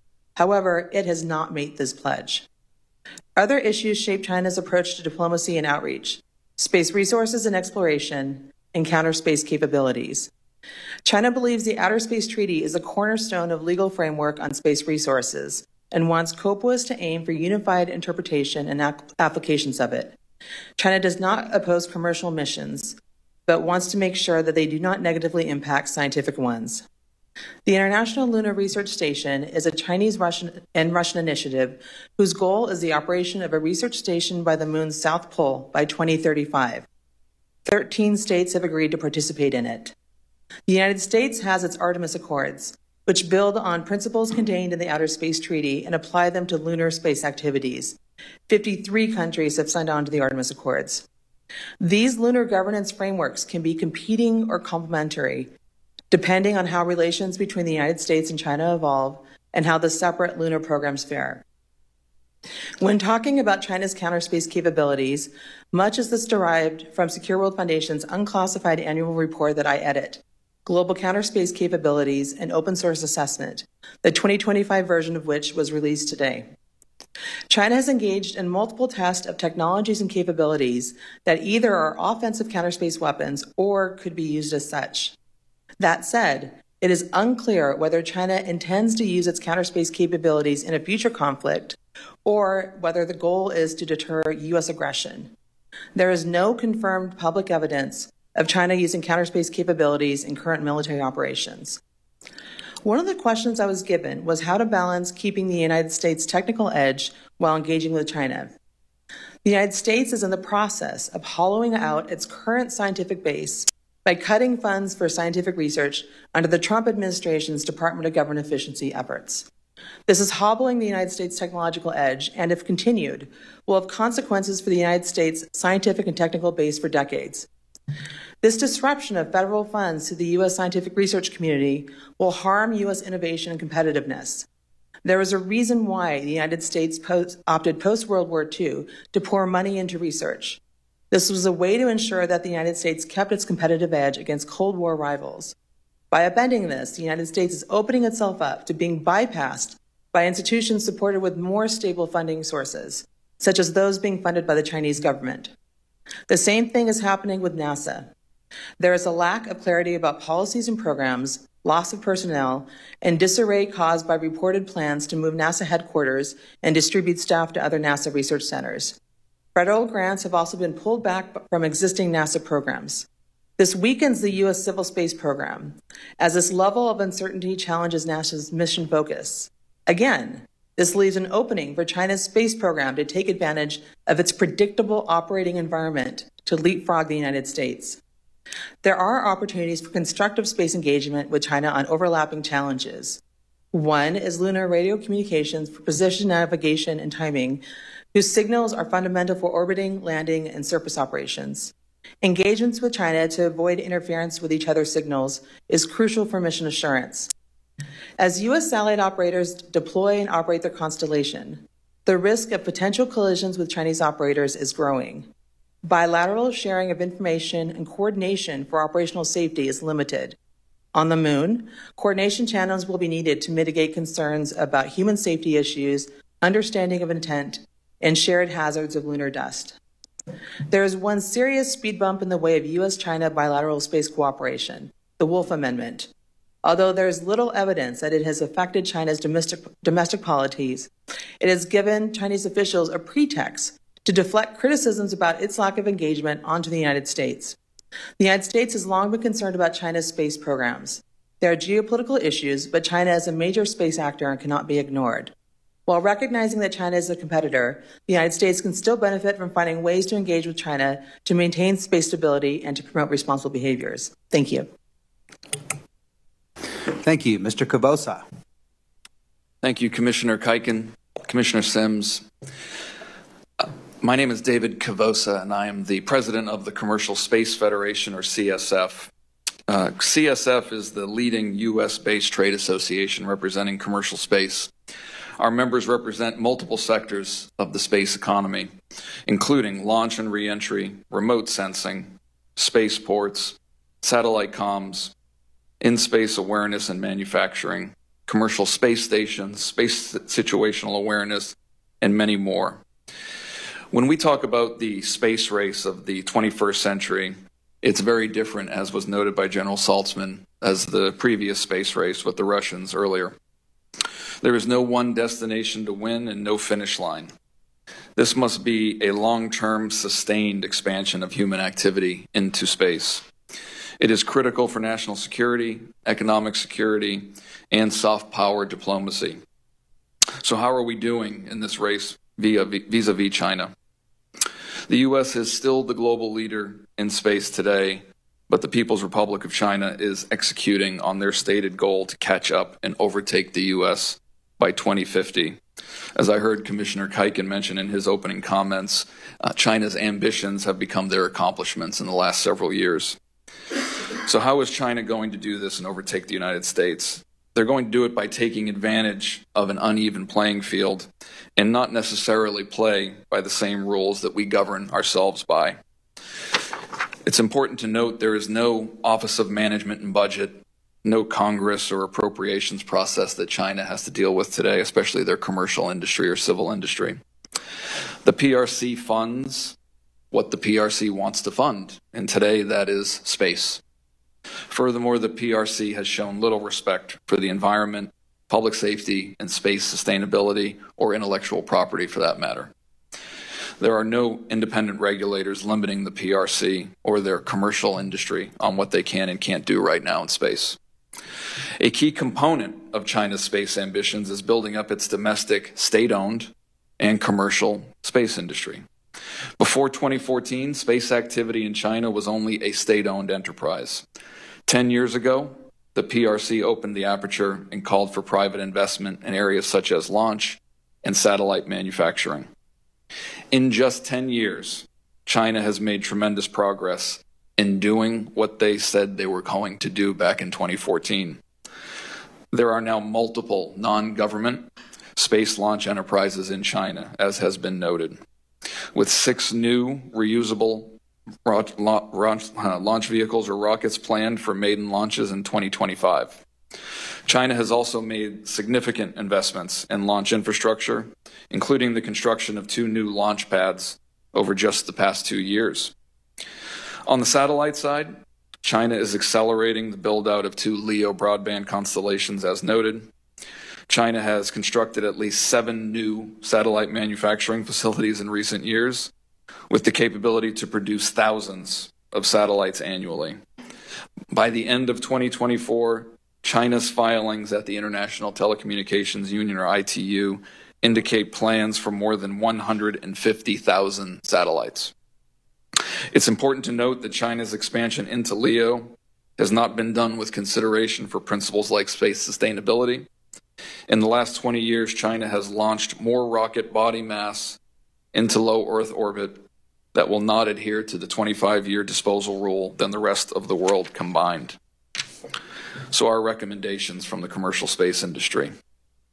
I think we'll continue to lead as long as we thoughtfully implement policies that unleash the innovation of the commercial space sector. We suggest that the United States government set space as a national priority. The United States has recognized the value of investing in and unleashing industries of the future like AI, semiconductors, and quantum computing in order to maintain America's competitive edge. The space sector is that next critical industry of the future and in need of comprehensive U.S.-focused policy. Number 2, the U.S. should continue to buy commercial solutions to the maximum practical extent, whether that be NASA, NOAA, the Department of Defense, Space Force, or any civilian or federal government agency. Number 3, the United States needs to continue to invest in civil space programs and NASA in its budget. NASA and Congress needs to commit to sufficient funding for civil space exploration, space science, and a continued presence going after low Earth orbit, the moon, and exploration of Mars. We need to commit to the ISS transition. NASA should aggressively move out on awarding and funding new commercial LEO space stations and allowing the U.S. to maintain a presence in low Earth orbit. We must invest in spaceport infrastructure resiliency. The administration and Congress should make robust investments in spaceport infrastructure to increase U.S. access to space from multiple different locations across the United States. And we need to streamline and waive the regulatory requirements impeding that progress and that construction. Number 6, the U.S. should accelerate launch licensing reform. The Department of Transportation today, through the FAA, is the licensee for all space launch and reentry activity. And as the cadence for launch continues to increase, the licensing process has not kept up, and we need to reform. Number 7, we need to modernize remote sensing licensing reform. As noted earlier in this panel, China is moving very quickly on commercial remote sensing, and we need to keep pace here in the United States. Number 8, we need to implement a mission authorization regime that allows the Department of Commerce to immediately start licensing missions that are not already licensed by other federal regulators today. And we need to, number 9, maintain our leadership in international fora. In conclusion, the furthest humans have traveled into space since 1972 was last year on a privately funded, privately crewed expedition called Polaris Dawn. The United States commercial space industry has the innovation and the talent to maintain America's leadership in space and dominance in technology. We just need a willing partnership from the U.S. government. I thank the Commission for your attention and look forward to your questions. Thank you. Mr. Cox. I want to thank the Commission for the opportunity to speak today. There is little doubt that China has a strategic intent to develop a robust space presence that competes with the West in all areas. There is also little doubt that China intends to hold our eroding space advantages at risk with sophisticated weapons that range from jammers that can deny virtually every part of the spectrum, on-orbit weapons that they routinely test, and direct ascent weapons that have been recklessly employed at multiple orbits and altitudes. For over 2 decades, I was part of the policy discussions, budget plans, and architecture pivots to prepare the U.S. for a contested space environment with a peer adversary like China. While our pace to address the threat is lackluster, it isn't because of a lack of leadership awareness. It is more attributable to endless policy debates that rehash old decisions, failed acquisitions, budget uncertainty, and traditional government infighting. While fixing these challenges in the DoD and the IC is important, their repair will still fail to enable the United States to compete with China in space. The reason? China is executing a much broader strategy that involves all the mechanisms of national power and a well-synchronized effort to attain global dominance. While industry innovation on the U.S. side is better than China, Chinese government innovation is greater than ours. The U.S. efforts are not well synchronized and sometimes even work at cross purposes. In short, China is playing chess and the West is playing checkers. The good news is that we've seen this approach from China before with Huawei, where they undercut and infected the global marketplace with capabilities that advance Chinese strategic interests. We can recognize these symptoms and act differently. China's objectives are clear: to create a state-controlled global network that gives them the ability to exert control over not just their own citizens, but hold the free society at risk.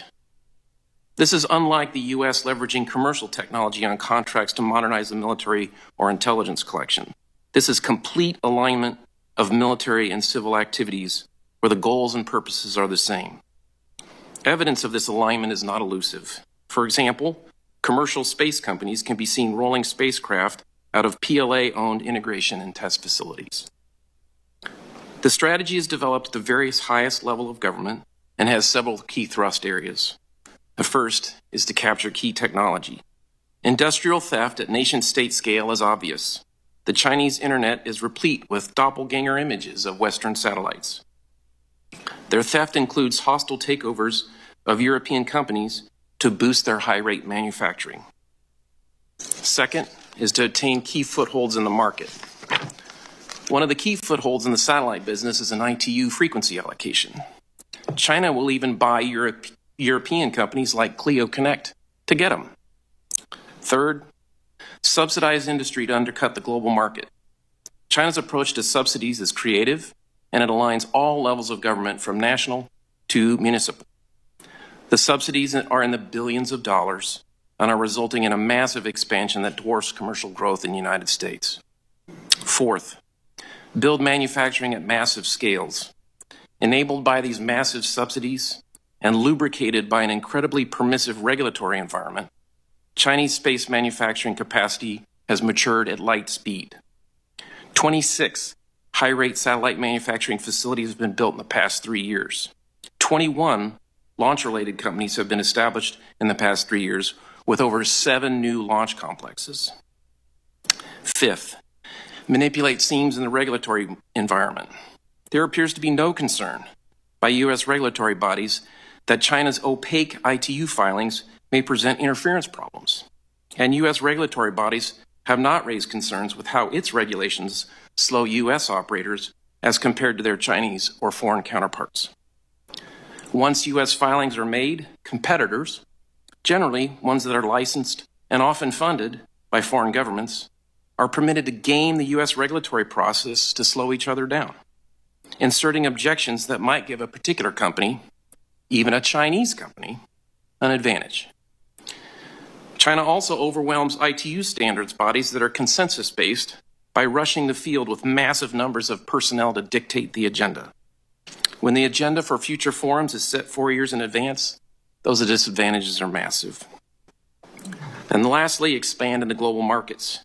They will undercut the price to outpace Western expansion and offer additional incentives like funded schools and highways to sweeten the deal. The United States' greatest power is the innovation and speed of its industrial base.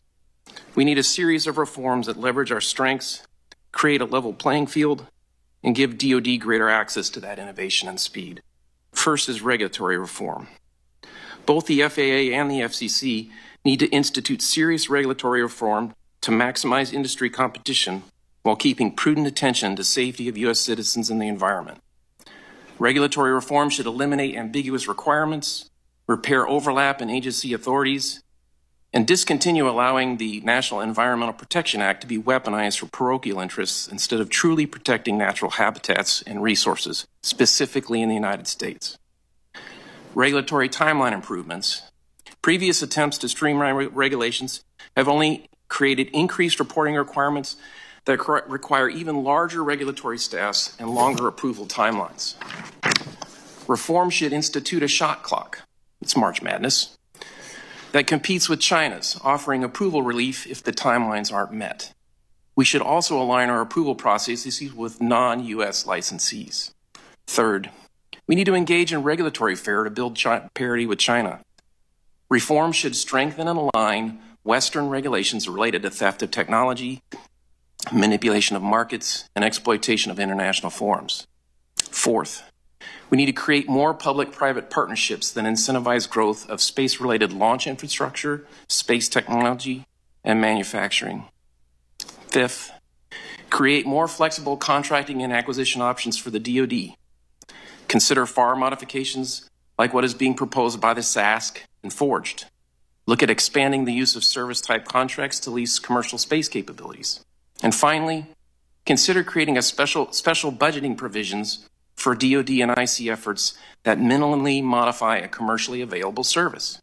Such structures may incentivize companies to develop commercially viable capabilities at their own risk, and also incentivize the DoD and the IC to avoid requirements creep in exchange for speed.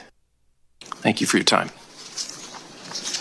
Thank you all for your statements. We'll now move into the Q&A portion. We'll go in reverse alphabetical order, but since I have the mic and no one can stop me, I'm going to take the prerogative of the chair and go first.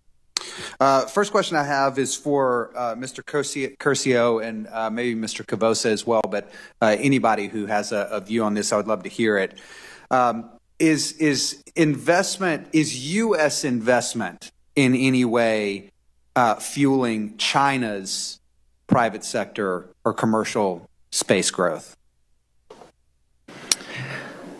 As best I can tell, no, it's not. The closest thing that we would see to that is a couple of subsidiaries or no longer subsidiaries of U.S. venture capital funds. So, for example, Sequoia China, I think Matrix Partners as well, their China branch, has invested in some of the very early stages of Chinese commercial space. So back in 2015, 2016, 2017.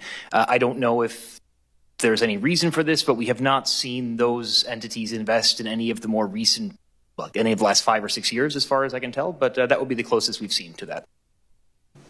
Sir, the only thing I can sort of point to is perhaps mimicry, if anything, where I haven't seen cases where U.S. is investing in China.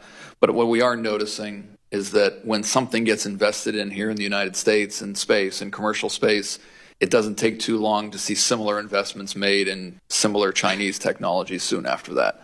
So when they see progress here, it dictates some of the things they do. Okay. For both of you as well, and others, if you have thoughts, how is IP theft impacting China's commercial space growth as well, or either on either side of the fence there, commercial or government side?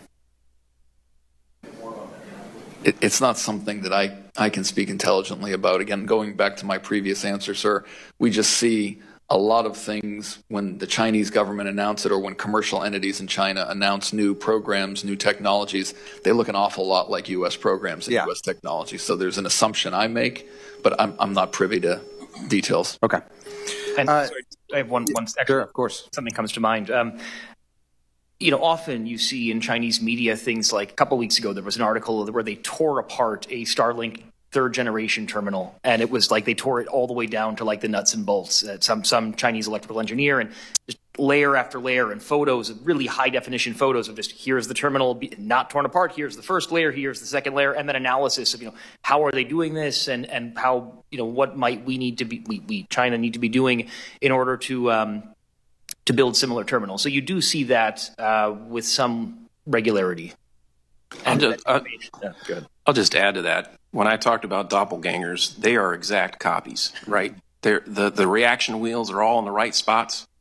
The phased array transmitters are all exactly the same. We see Starlink doppelgangers. We see Iridium, right? It's all across the board. And it's not just necessarily theft of a spacecraft design. Back in 2019, China bought KUKA Robotics, which was the premier German robotics firm that does automated assembly line and manufacturing. Now you see that KUKA Robotics firm all over China. They have 6 KUKA Robotics firms in China alone. And if you look at almost every satellite manufacturing building or rocket manufacturing building, you will see KUKA Robotics there. It's hard to believe that they didn't learn very quickly by buying that company how to build a high-rate manufacturing line for satellites. Thanks. If I could just add. Yeah, please. Foot stomp the mimicry. We definitely see the mimicry down to the details of design, whether that's through theft of intellectual property or not, I can't say. But another observation, and maybe it's a question for some of the other panelists like Blaine who have more expertise in the Chinese commercial sector. But in the U.S., we have commercial entities that provide whole space services to the Department of Defense. And not my area of expertise, but what I see from China is you have the large state-owned enterprises and their subsidiaries provide the bulk of the space capabilities. Yes, some newer entrants in the commercial market that are active in launch and a few niche areas.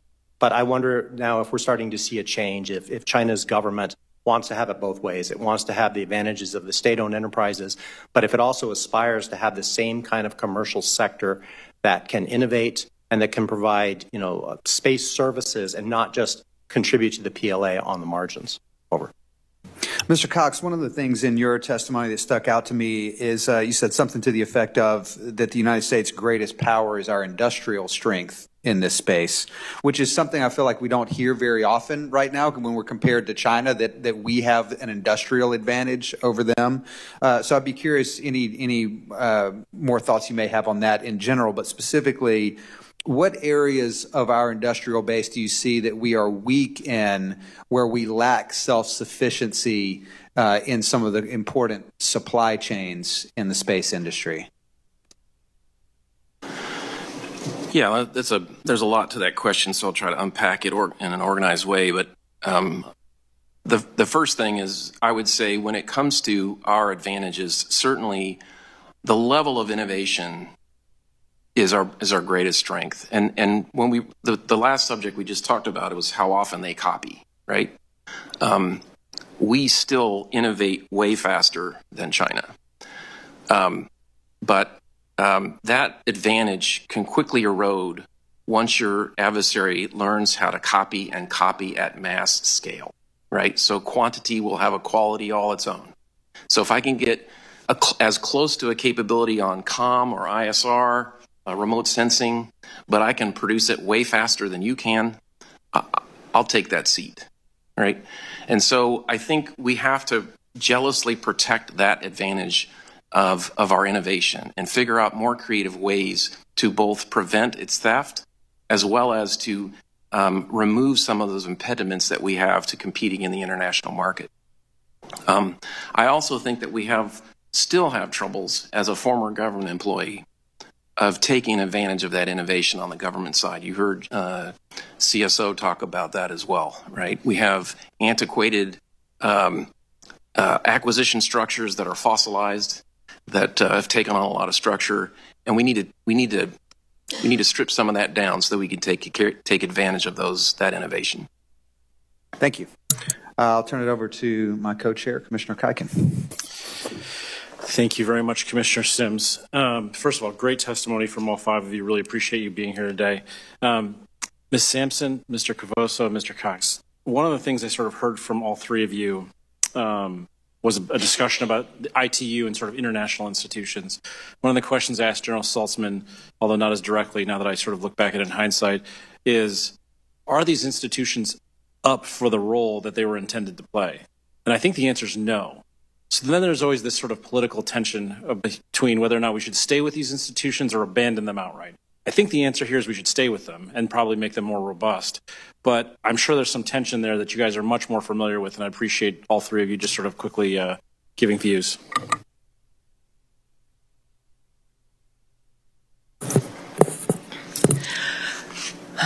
So if I understand your question properly, is whether the international institutions are able to have these conversations. Is that what you're asking?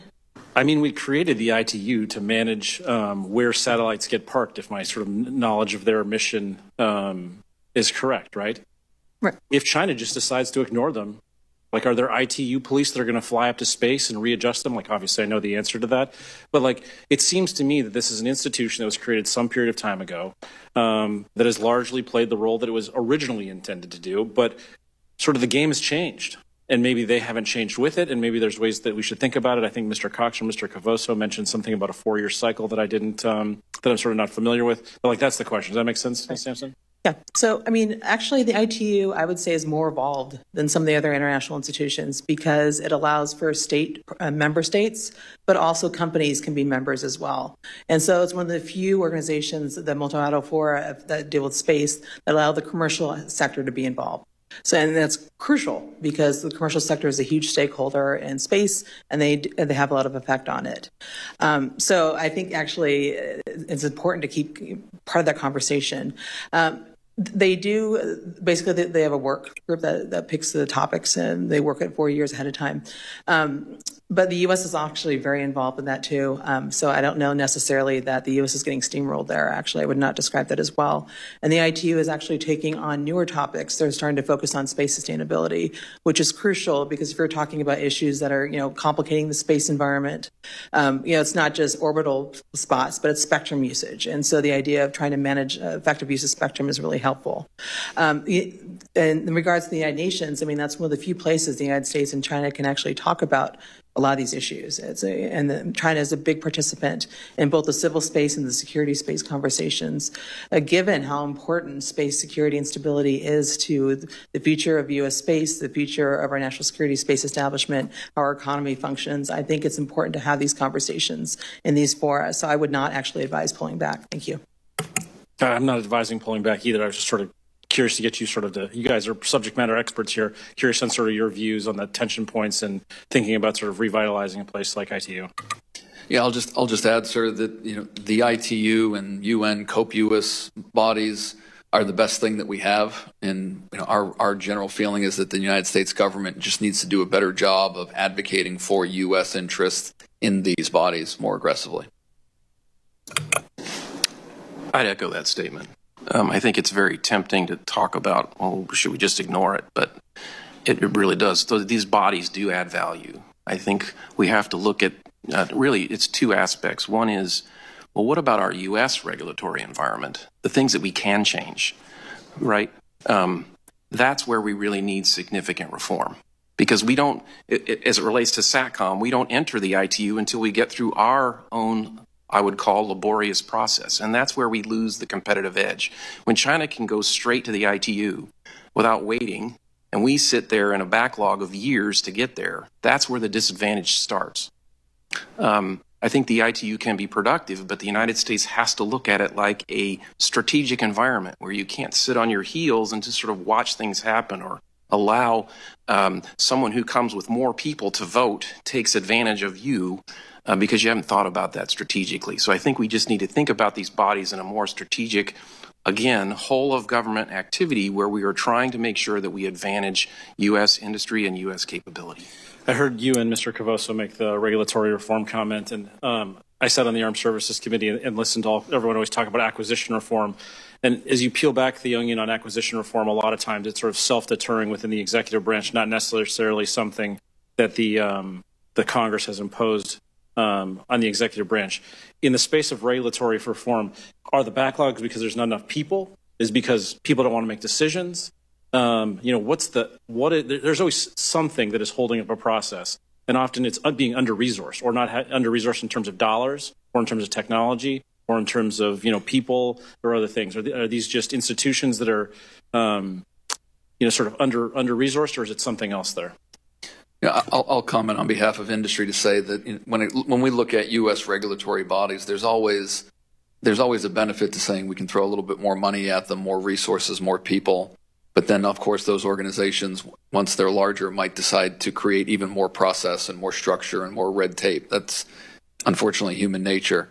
We tend to see, sir, when we look at U.S. regulatory bodies broadly defined, whether that's the FCC, the FAA, Office of Space Commerce, is they have within their power today the ability to modernize their licensing system and cut red tape and move things along more quickly. They've created at times too much process, too much structure.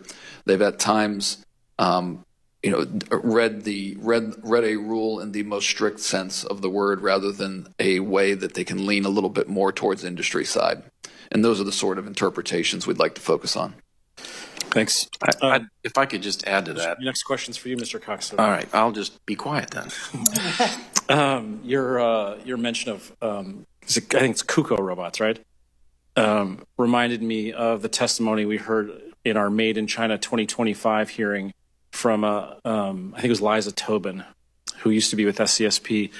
She talked about this sort of gigantic investment in advanced manufacturing that China has made. You sort of highlighted in space. Is it as dramatic as it sounds? Has U.S. industry not made similar investments in terms of automation? Like I have actually visited most of the SpaceX facilities and have a fairly good sense of things, but like just be interested in you sort of giving some additional views there. Again, I don't think the issue is necessarily an imbalance of industry making the right investments. I think industry does a pretty good job of making the investments in the right places at the right times. It's why China copies us. The issue is that China copies us.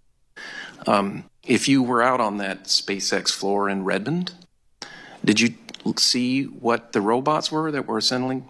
Those are KUKA Robotics robots, right? So the fact that China bought that company, right? They learned decades of how to do high-rate satellite manufacturing by simply just doing it was a hostile takeover. They bought 95% of the company in one fell swoop at 50% over the stock price. And so with that one small investment, they recovered 10, 15 years of learning.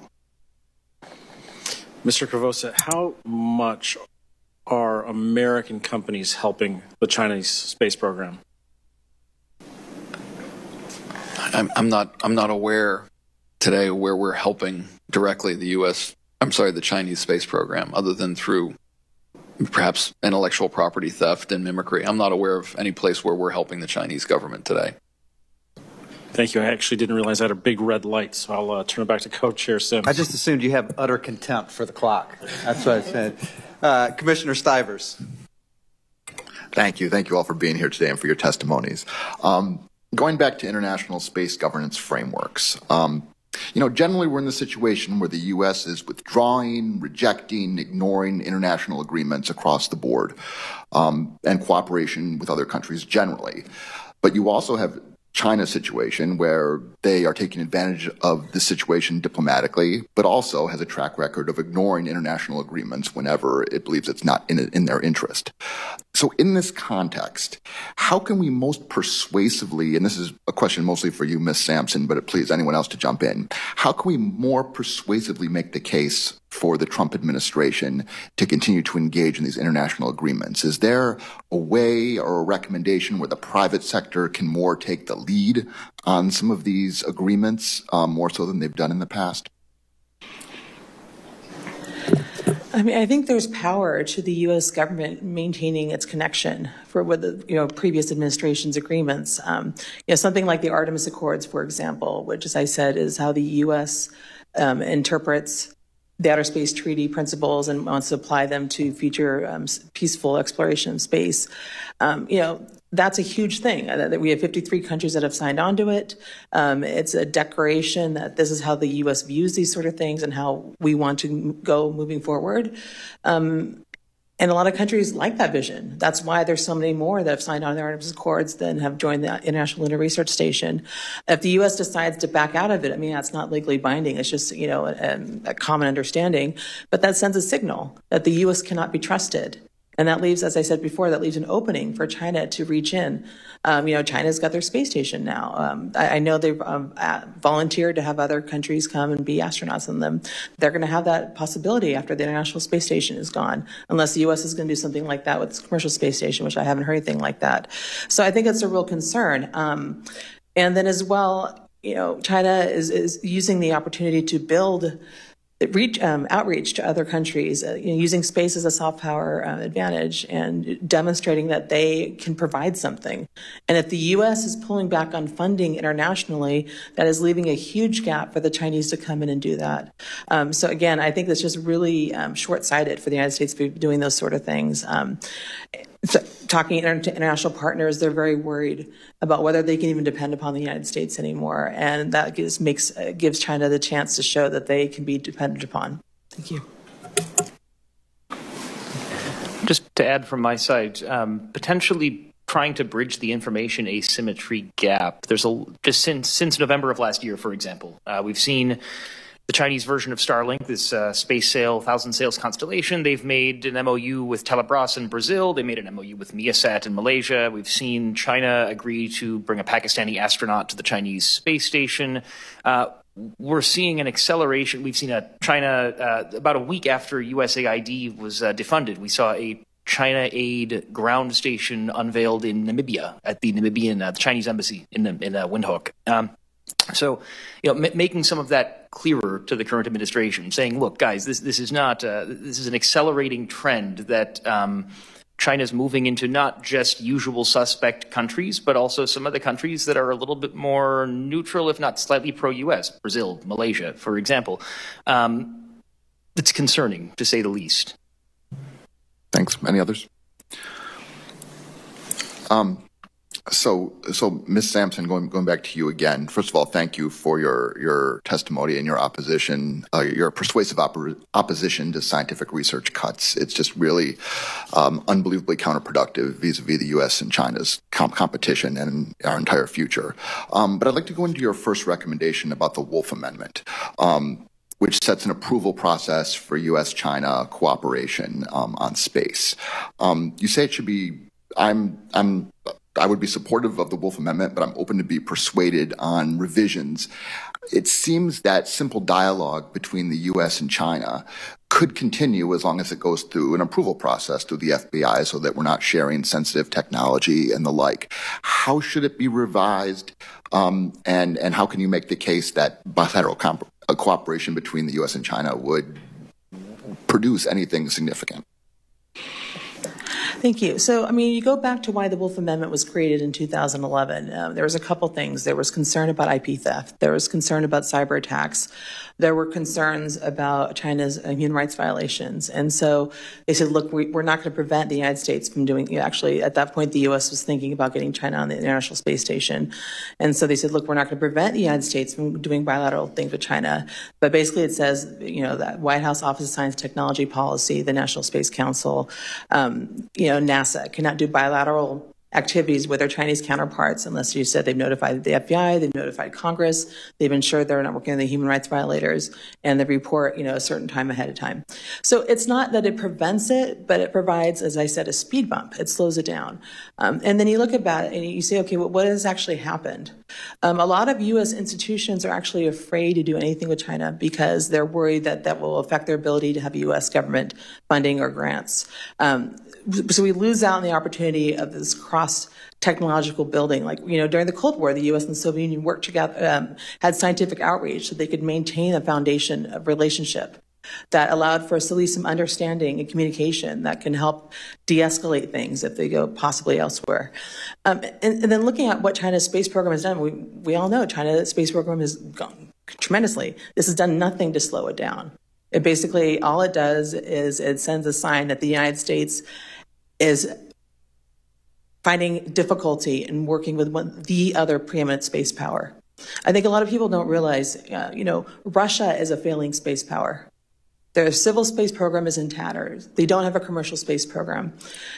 The military space is the only thing that they really have. And so really, the U.S. is cutting itself off by not being able to coordinate, at least. We have to be able to coordinate with the Chinese. We're both launching very large constellations. We don't have any way to communicate really about changing when these satellites are changing positions. We're both looking at going to similar places on the moon. And that's going to be a concern in terms of lunar dust, in terms of making sure if there's any kind of interoperability for human safety, we need to be able to coordinate on these sort of things. And so I think there are missed out opportunities both in terms of how we can strengthen the U.S. space infrastructure, but also it sends a diplomatic message that the Chinese use against us to justify why they don't have to cooperate with the United States at all. And again, we keep doing our adversaries' work for them. We hand them the language that they can use as a noose around our throats. One of the other things I'll do, I know I'm over, is that one of my recommendations was that we needed to stop referring to space as a warfighting domain. We can call it space as an operational domain. I think that makes total sense. By using space as a warfighting domain, again, we're doing our adversaries' work for them. We're saying, here's the language to portray the United States as the bad one, as the one that's weaponizing space.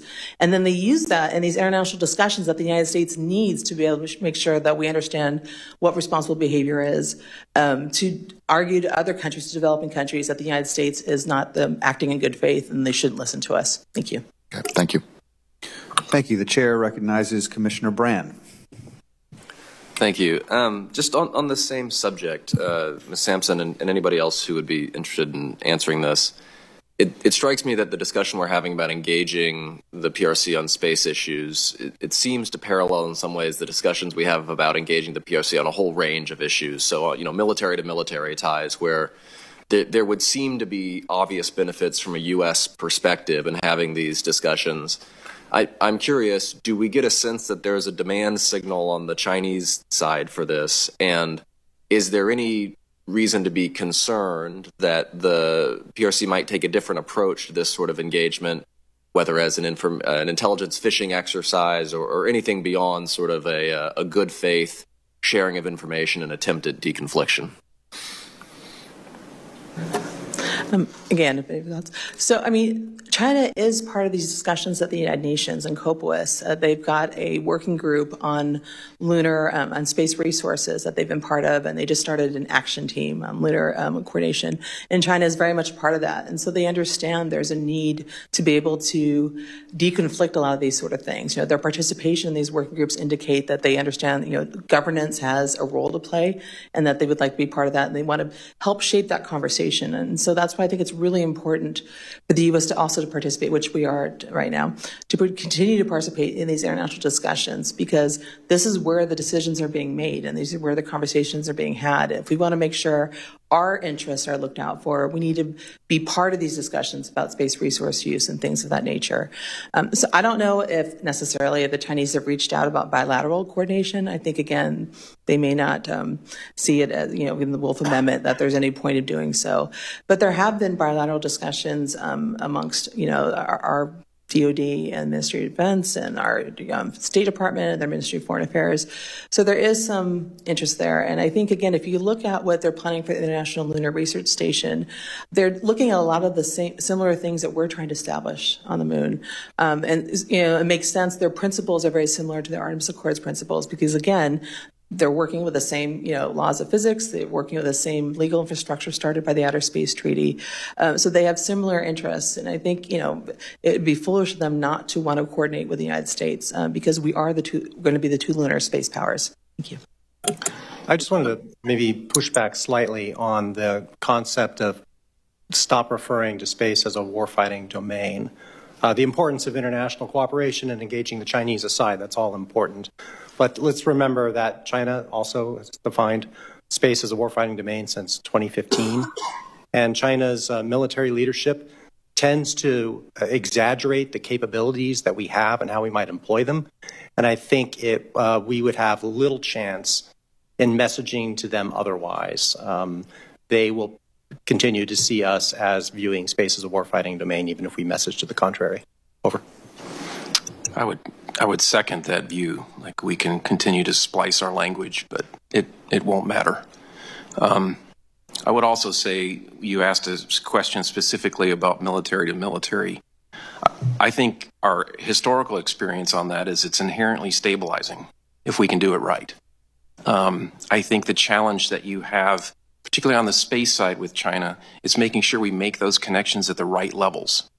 And just as an example, when they blew up their own weather satellite that General Saltzman referenced in 2007, it wasn't abundantly clear that that was as well staffed as it would have been here in the United States. And so knowing where to plug in and who to talk to, who has the right balance of both strategic and national level policy, as well as the tactical implementation of that, is incredibly complex. And so getting it right is really important. Just one more question. Ms. Sampson, you mentioned Russian plans to put nuclear weapons in space during your testimony, and based on what I read, I understand there was some hope in the U.S. government at that time that that would create friction with the Chinese, who might weigh in and tell the Russians this was a bad idea. Just based on your understanding, is that a meaningful point of friction between Russia and China in the way that they view space? I haven't seen any statements by Chinese government officials on this specifically. The only thing I can point to is, like I said, their votes in the UN and both the Security Council and in the General Assembly. It's my understanding, again, to be clear, Russia has never acknowledged that they are doing this. In fact, they've denied it. It's been U.S. intelligence that's come up and said that they understand Russia is developing the nuclear warhead with the intention of using it as an anti-satellite capacity from the EMP that would be released from a detonation. But it's also my understanding that when this was being first talked about, the U.S. did reach out to India and to China to say, can you talk to Russia? Because that would, they would stand a lot to lose. And I'll point out, right now there's about 11,500 active satellites, of which the U.S. has about 8,000, roughly, maybe a little bit more than that. China has about 1,000. Russia has about 320. Russia has a lot. I mean, they lose stuff. They've got people up in the space station, but they have a lot less to lose, whereas China and India both have invested more. But again, nothing specifically that they've said about that. Thank you very much. Commissioner Shriver.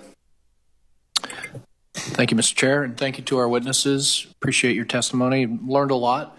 I have a specific question or two and then a general question for the panel. Dr. Al-Kari, I might start with you and invite you to, if you'd like, to go into a little more detail on one of your recommendations. You said take a broader view, study dependencies, and try to exploit the vulnerabilities that China might have where they're dependent and mitigate risk where we're dependent. But you kept that at a pretty general level. Where might that lead us, and what are the types of things you would expect would result in such an analysis and where you'd want to invest? Certainly. I think the notion of striving for dominance or superiority is good, but it needs to be a very nuanced discussion, particularly if we talk about specific warfighting scenarios in the Indo-Pacific, the high-end scenarios that are priorities for our government. What are the dependencies and when during a conflict? And if you are going to strive for space superiority, what does that mean? Does that mean you're going to hold all of your adversaries' satellites at risk irreversibly, instantaneously? Is it ability to hold at risk flexibly through reversible means, or if necessary, through irreversible means? What is the timelines associated with that relative to what's happening in the broader joint warfight? So I think it's really important for us to understand from a military perspective how space is contributing to our broader joint or coalition warfight and China's, and to understand what those dependencies are and when, and then use that much more detailed look to be able to prioritize what are those investments in resilience that we need in the United States in order to have robust architectures to provide us the space capabilities we depend upon, like, for example, position, navigation, and timing systems. What are some of China's key capabilities? I think General Saltzman had talked about their intelligence and surveillance and reconnaissance as part of their kill chains, kill webs, kill meshes, what have you, in the Pacific. Our analysis kind of shows the same thing. I talked about China being the only country that has a synthetic aperture radar satellite in geostationary orbit.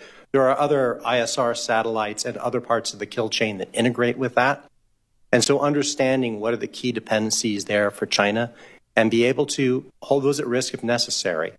And it's not that we will necessarily deny, degrade, or attack those capabilities. Our hope is always for deterrence. Thank you. I appreciate that. And I do think demonstrating you can hold something at risk is all about deterrence, not a desire to necessarily engage in that way. Speaking of engagement, so I wanted to pick up this point about potentially bilateral engaging bilaterally with the PRC. Having been in charge of the U.S. mill-to-mill relationship with China on a couple of different occasions, I think my enthusiasm is a bit in check on this, but I understand the points about they are engaging in international fora. They are the other major space power and an emerging one. I understand all that. So rather than try to litigate that with you, there were comments made about plugging in at the right place, the right people, and basically constructing the right conversation with the Chinese bilaterally. So if we could get the right Chinese official to come visit the United States and lead a bilateral dialogue, who would it be? Or, if that's too specific, what organization do we want to plug in? And what would the agenda be, at an initial meeting or a quick follow-on meeting after the introductions? I can't speak to who exactly would be there, but I think we'd be looking for science. Scientific research, looking at exchanging information about space weather, exchanging information about orbital data, exchanging information about, robotic space exploration, that sort of things. So probably the CNSA and whoever else conducts that sort of thing there. But I think just, accessing the tremendous amount of investment that they've made, I think would be strengthen the U.S. space system. And it would also be helpful from like a space traffic coordination circumstance to be able to share that kind of information. This is not secret information. One of the things that's always frustrated me for the U.S. National Security Space Establishment is it tries to classify the existence of objects in space. And, basically anyone with a telescope or even a good iPhone can identify objects in orbit. It's not a secret anymore. But it's helpful to have that kind of coordination so that you're not running into each other, So I think that's where I would focus on, starting at the basic level of doing scientific data exchange and information for spaceflight safety and allowing ways in which for the commercial operators to also share best practices that they've developed. And that'd be very helpful too. Anybody else on that point? Anybody got an interlocutor in mind or no? Maybe just a couple of ideas. So I think the large non-geostationary communication constellation operators, so the SpaceSail come to mind, China Satellite Networks Limited would come to mind as well. These two companies are planning to launch thousands of satellites over the next few years. That's going to be important from space traffic management perspective. The company I mentioned during my testimony, so Charming Globe, CGSTL, they have a couple hundred satellites on orbit. They continue to launch a lot of satellites. And so again, they represent maybe 15-20% of all Chinese satellites on orbit today. CASC, the large state-owned space conglomerate, they still represent most of China's launches today. So they're sending 60, 70 rockets into orbit per year, and that number will only go up as they start to do reusable rockets. So, those four entities, come to mind as, let's say, the most logical for in terms of just putting the most stuff up there into space. And at least two of them are nominally commercial companies, which may or may not make it a little bit easier from a Chinese side perspective, and also maybe from a U.S. perspective, to have those kind of dialogues. Thank you. May I ask one final question? Please do. 22 seconds. I was going to do rapid fire, but maybe we'll just, whoever wants to. No, take your time. I mean, once Kaiken just goes wild and just blows past the time, it's anything goes. Well, I was going to ask, let's say a miracle happened and Congress said you can spend unlimited amount of money. Probably not going to happen in this environment, but I'll give you unlimited amount of money, but you can only spend it on one thing. What would you spend it on? At least you made it a good question. Yeah. I mean, given some of the comments from General Saltzman earlier and our testimony, one of the big things we worry about on the industry side is lack of launch structure, infrastructure, and resiliency. You know, we are very much single-threaded through 2 launch facilities today in the United States for the most part, and additional funding is needed to build up more spaceport infrastructure. I'm going to cheat and give you 2. One is continue the track of acquiring resilient architectures. So you don't need new money if we just continue on that. So that's how I'm cheating. But I would say space domain awareness and command and control are becoming increasingly important for space operations. And those, at least near term, probably ought to be priority areas. Yeah, from my side, I think it's a little bit cheating as well. It's a pretty broad category, but a broader variety of commercial contracts. One thing that worries me right now in the U.S. is that we are very much a space industry that is SpaceX and Starlink, and then everyone else is pretty far behind those two. And if we look at the Chinese commercial space industry, I mean, I always say, yeah, SpaceX is far ahead of the top Chinese commercial launch company. But if we look at the number 3, number 4, number 5, number 6 commercial launch companies, it's not so clear. And then if we look at, the number 40 commercial launch company, like there is no number 40 commercial launch company in the U.S. Maybe there doesn't need to be one, but there's a much broader and deeper commercial space sector in China than we realize. And I fear that that's going to be a problem when we only have like SpaceX and Starlink as our 2 far and ahead leading companies. I agree with Brian about SSA and Blaine about needing to deepen the U.S. commercial sector. One of the things that really struck me when the Falcon 9 stopped working last summer is just basically U.S. launch stopped for a while. And, this is commercial, this is military, and there's ripple effects down the line. But if I were given the opportunity to say, okay, Congress is going to give us unlimited resources, financial resources, focus on active debris removal. The U.S., there's no U.S. entity in charge of that. The U.S. hasn't really done a lot of that. Even the Europeans and the Japanese have invested money in, doing missions that look at this sort of thing. The Space Force has done just some nominal, very small contracts, and frankly, the optics of the U.S. military space organization doing that is not great, given the dual-use nature of active debris removal. But it needs to happen. It is essential to being able to continue to utilize space, and the U.S. government. It should be an anchor tenant, any kind of active debris removal stuff. Thank you. I'm going to try to cheat more than anybody at this table. I don't know if that's a competition or not. So first off, I would say we're not going fast enough in building resilient architecture. So if we want more money, we got to put more money towards it. The only real architectures that we've made resilient by design are missile warning, missile tracking, our SATCOM architectures, and we're just now starting on GPS. There's a whole host of things that we haven't touched that still have that giving China the first mover advantage that the chief talked about earlier. You can't do that without fixing launch, right? You can't proliferate without fixing launch. The second thing I do is focus on how do I hold my adversary stuff at risk, right? The chief talked about that as well. Right, we have very, very scant investments in offensive and defensive space control that can hold our adversaries' capabilities at risk. That's the second big investment, and you can't do that without SSA. Thanks. I think I beat Kaiken in the longest Q&A of the day. Next, our wonderful commission chair, Commissioner Price. Thank you, and thank you all for your testimony today. This is so interesting. I wanted to start with Mr. Curcio although you just began to answer the question. I wanted to, in response to Commissioner Shriver, I wanted to go back to your recommendations, which you put in your written testimony, and but didn't get a chance to do in your spoken testimony.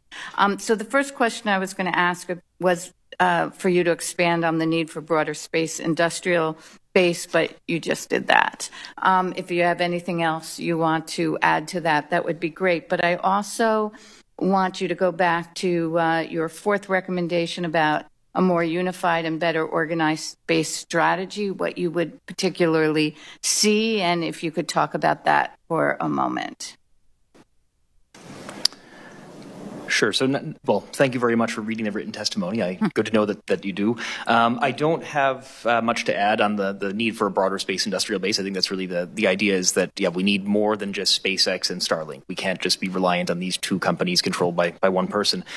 In terms of a more unified and better organized space strategy, I mean, my ignorance may be showing a little bit. I'm not so familiar with the U.S. strategy formulation process in general. I'm much more familiar with China, as it would turn out. But I see on the Chinese side a lot more national level strategies that then trickle down to provincial governments and city governments and district governments in many cases. And you, excuse me, you can see the way that national priorities are almost used as like a signaling device, where as soon as the national government says something, a lot of different entities down the chain mobilize into action relatively quickly. And relating to what I mentioned earlier in my testimony, like this provincial government and the Chinese Academy of Sciences subsidizing and providing tech transfer to this remote sensing company, I mean, that's at least in part related to national government priorities around things like digital China, they call it, which is trying to build a 3D map of China using, you know, among other things, remote sensing satellite data. So the government saying we want to have this capability or this concept, Belt and Road being another example where they say we want to have more international collaboration, and that sort of acts as a signaling device for subnational governments and commercial companies and the state-owned enterprises to do these things. So maybe a better way of summarizing that point is just having a clearer process by which priorities made at a national government level are actually reflected in reality or in, again, states or cities or companies down the chain. Thank you. Mr. Cavosa, the whole public-private partnership when it comes to space is just different than in what we've done in the past. Can you talk a bit about how your industry sees that partnership? What would be the perfect balance, where we need to work harder, but what you would see as the balance there? Sure. I mean, we can talk about it in the form of a couple of different customers, right? So the U.S. Department of Defense has become very reliant on commercial industry for satellite communications and remote sensing, and entirely pretty much reliant for launch. So those are good case studies where the DoD, U.S. government Space Force, has said we're going to rely as heavily as practical on commercial and use firm fixed price contracts and competitively bid and milestone-based procurements. NASA, on the other side, on civil space, has moved out on that in a handful of areas as well, with things like commercial crew and commercial cargo contracts in the past. And they're looking at new procurements right now where they're looking at, okay, instead of building something bespoke, government only, on a cost-plus contract basis, let's look at firm fixed price. Let's look at milestones and competitive contracts. So we're trying to, just as an industry, get the entire federal government, U.S. government, to say you don't have to build everything yourself, and that firm fixed price is a much better approach generally than cost-plus contract. When it comes to commercial industry, we can move faster and we can provide generally, 90% of the solution for, I would say, 50% of the cost when we're doing this sort of public-private partnership approach. So does that answer your question, or did I miss it? Yeah, I just, well, somewhat. Just as we try and find that right balance, that's the question, and there are pros and cons on both sides. And what are we missing when it becomes all government? What are we missing when it becomes all private? The Chinese have a very different model. They do. They can just sort of open the playing field in a very different way. So just trying to figure that out. Yeah, and I would argue that based on what we're seeing, the Chinese are doing both at the same time right now, right? They have their state-owned enterprises where they are very much supporting those entities, and they've encouraged a lot of commercial entities to try to build public-private partnerships in the country and outside the country. So they are moving forward in that. And I would say overall the U.S. is doing well in public-private partnerships, but of course we're biased as commercial space. We would like every procurement pretty much to be a commercial procurement. Anyone else have any thoughts? Yeah, I would just amplify it to say maybe we should be looking at how China does it, because they're very, very creative. And finding more opportunities like the Space Florida Commission, right, where there's a strong partnership between the state and industry to try to bring specific industries to the state, not that much different than how China does it provincially, that some of our panel members have talked about, right? So can we create opportunities where there's pockets of investment being made that align with a national strategic objective, but bring, not that much different than China, where they have the G60 Starlink corridor, where they've focused on high-rate satellite manufacturing, right? How can we sort of mimic those operations to create centers of excellence across the country where we can draw talent, we can create industries, help work on infrastructure like launch pads and those kinds of things? I think we can do a lot more. Anyone else? I just wanted to add, there was some discussion about the importance of not going with a single source like SpaceX or Starlink for industrial-based reasons. But there's another thing, which is there are advantages to resilience in doing that. If you have, let's say, a communication terminal for a military platform that can not only talk to Starlink, but can talk to other commercial systems or military communication systems, that creates additional complexities for adversaries trying to degrade or deny that capability. So there's resilience benefits as well as industrial-based considerations. All very helpful. Thank you. All right, to the man who continues to celebrate Liberation Day even the next day, Commissioner Miller. Thank you. And thank you to all of you. You've had excellent testimonies today. One of the things I've been very surprised by is that we spent a half a day talking about space, and I don't think we brought up the idea of critical minerals. If you go to the moon, there's a lot of critical minerals there. If we land on Mars, there's a lot of critical minerals there. I'm very interested in this issue on two different points. The first is we land on the moon, we land on Mars. Are there treaties right now that even pretend to govern what we're allowed to hoover up, what we can call our own? I know there have been. How do we handle this right now? And I'm even more interested in the second part of this question, which is half this discussion has been about how do we incentivize commercial firms to be involved in these public-private cooperations, cooperative endeavors. What are the pros and cons of allowing commercial firms to be involved in owning some of these critical minerals? Is this part of the debate right now? Is it something that's being pushed by industry? Is it a terrible idea? I'd love it if you could make us smart on one or both of these issues. And we can start with Mr. Cox, if you'd like, Mr. Kavosa, anyone who's interested in answering either of these questions. I mean, I could just talk about the big picture. So the Outer Space Treaty doesn't really say anything about critical minerals or space resources, but Article 2 says you cannot appropriate the space or space celestial resources. And so there's been a debate internationally about what does that mean when it comes to space resource use. If you're not allowed to appropriate space, does that mean that can you use resources? The U.S.'s policy is that yes, you can. And a lot of our European colleagues have said no, you cannot. So there's been that dispute, the discussion of the United Nations Intercopus, the legal subcommittee. They've been taking up a space resource working group where they talk about these sort of things and trying to get a common understanding. And that's why something like the Artemis Accords has been so helpful, because basically it does have a carve out and talks about space resource use and that sort of thing. As well, the Chinese, I talked about this in my written testimony, the Chinese submitted a paper to the legal subcommittee last year talking about how they saw space resource use, and they're open to it. They're open to there being civil actions on the moon, and they said, the commercial sector, they're not against it. They just would like to have some discussions, again, a common understanding about what exactly entities are allowed. And then when your question about commercial sector, is any discussion about them being involved in this? Not necessarily, but I think that's part of the broader conversation about mission authorization. Under Article 6 of the Outer Space Treaty, nations are required to authorize and continually supervise the actions of their national actors. And so as we evolve our use of space and as the commercial sector is doing new things, one of the big things is they're trying to get mission authorization. I will point out a case where that was not happening, and that was actually pretty controversial.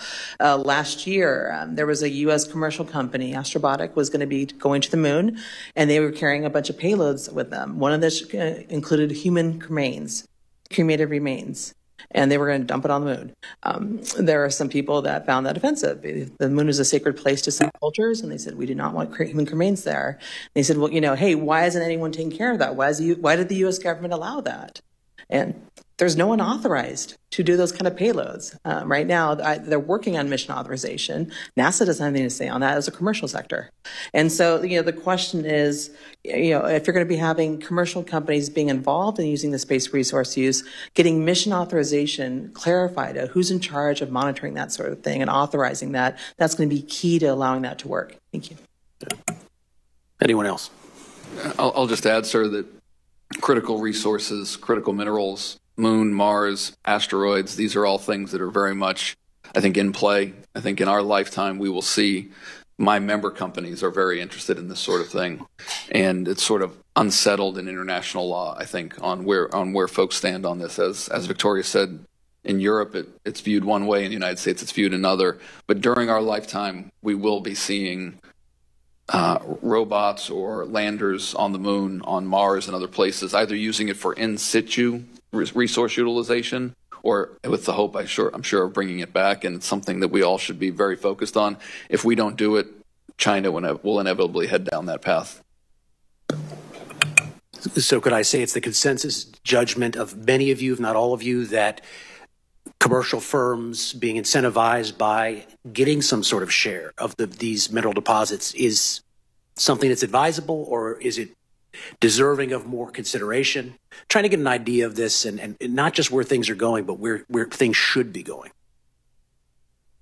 I think where it should be going, yes. Yeah. All right. Let me move on to the next one then. Next question. General Saltzman, we had asked him earlier about quantum communications because it was one area in which the United States seems to be lagging behind the Chinese. With all this talk of public-private cooperation, is there something we could do to supercharge this cooperation in the United States in order to get back on track to compete with the Chinese on quantum satellites? I'll take a little bit of that. Not an expert necessarily in quantum technologies, but as you're aware, sir, there are many different kinds of quantum technologies: quantum computing, quantum sensing, quantum communication. I'm not aware of anything that is preventing the U.S. from being competitive in that if it is a priority. My understanding is that, at least from a Department of Defense perspective, some of the other quantum technology areas have tended to be higher priority: quantum sensing and followed by probably quantum computing. So, could we compete well if there was interest in it? I have no reason to think we couldn't. Any ideas on particular ways of doing it? Or, all right, we'll continue to noodle on that. We need a clear application. I understand what benefits that quantum communication brings. The inability to eavesdrop without it being detected and the link being broken, etc. I'm also aware that there are significant challenges with it. In order to do it over very long ranges, you need quantum repeater capabilities. Otherwise, you have to rely upon classic computing, and that sort of breaks the benefits, if you will. It creates nodes that an adversary will go after with cyber means, as an example. So there's still challenges that China and anyone else doing work in this area face. Not that they won't eventually overcome it, but I think there has to be a clear application for it to drive the development. Okay, thank you. Commissioner Freeberg. Thank you very much, and thanks for our witnesses. Really excellent and informative testimony. Mr. Kurtz, I wanted to start with you. It sounds like you're describing sort of space industrial policy, which in many ways seems to resemble China's industrial policies in other domains. So you let 1,000 flowers bloom, let a whole bunch of companies emerge, let them sort of fight it out, compete among themselves, and then the winners emerge from that process. But I wonder, in this case, what is it exactly that's going to determine who the winners are? What makes the market? Because if it's electric vehicles, presumably it's millions of Chinese customers or potentially international customers. In this case, who's on the other side of this equation? Thank you for your question. So I think the emergence of the broader commercial space industrial base is leading to chances to create winners and losers, as it were. So, for example, which launch companies out of the 40 or 50 might become the winners? The ones that are, I guess, winning contracts with the growing number of commercial satellite manufacturers that are typically funded by certain, provincial governments, as we talked about earlier, but and then who are doing, successful launches. So we've seen Galactic Energy is certainly the most well-established commercial launch company. They've sent maybe 18, 19 rockets into orbit, carrying something like 75, 80 satellites, and they found a decent handful of customers that are varying flavors of commercial, and that's.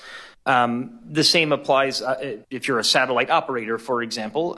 You have satellite operators that have been able to bring solutions to typically provincial governments, city governments, let's say. So remote sensing, to take an example. You've had remote sensing companies making contracts with provincial forestry bureaus or provincial agriculture bureaus to actually use their remote sensing data for various real-world applications. And I think it's happened in steps, because I think there's a certain level of hesitance by provincial governments to give contracts to companies that are not proven. There's a certain chicken and egg element. But again, you've had a lot of high-level support, a lot of financial support, a lot of technology transfer, and that type of support that is all feeding into these companies that are step by step starting to actually develop real-world capabilities. So I think if we compare now to, say, 7 or 8 years ago, there's a much more well-developed market, for lack of a better term, for some of these companies to actually show off and sell and prove their services. And that process has started to lead to winners and losers. So it's been a little bit of an organic process, but obviously with a whole lot of government and other financial support. So all of the customers in your story are Chinese, is that right? The vast majority, yes, but there have been a limited number of international customers that have launched satellites on some of these rockets. So Oman, for example, recently launched a satellite China recently launched a satellite for Oman, I should say, and there was a Chinese commercial company involved in the manufacturing of that satellite. But yes, in general, the overwhelming majority of the demand right now is coming from China. Okay, thank you. Mr. Cox, in your really interesting discussion of this explosive development of China's space industrial base, I think in your testimony, you draw a parallel to the Huawei story. And I wanted to ask, how do you think about the implications down the line of China's development of a massive global internet space-based network? Is this going to be a space-based equivalent of 5G, where China is going to provide connectivity for maybe primarily for countries in the developing world, and is therefore going to have the potential ability to surveil, to monitor communications, maybe to interrupt those under some circumstances? That's exactly what I'm implying. I don't know that I could have said it any better. I think I would also add that the parallels with Huawei are amazing, but they actually extend a little bit, right? Because in this particular case, as you probably recall, we had to work with our Western partners to say, hey, you may not want some of that infrastructure in your national networks because it's got a back door, right? So we had to kind of pluck it out. The difference with space is it's really hard to pluck it out, right? I mean, they're transmitting inside our boundaries. As we extend this space internet to things like direct to device, right? Like where I'm communicating via, S-band to one of these things, right? Now the network is inside the fence lines. And so if we don't consider that serious, we really should. Now, and that's not to say that it shouldn't exist, but if we're not paying attention to it and we're not realizing that this is really about a strategic competition to enable access and enable access freely, then we're missing the boat.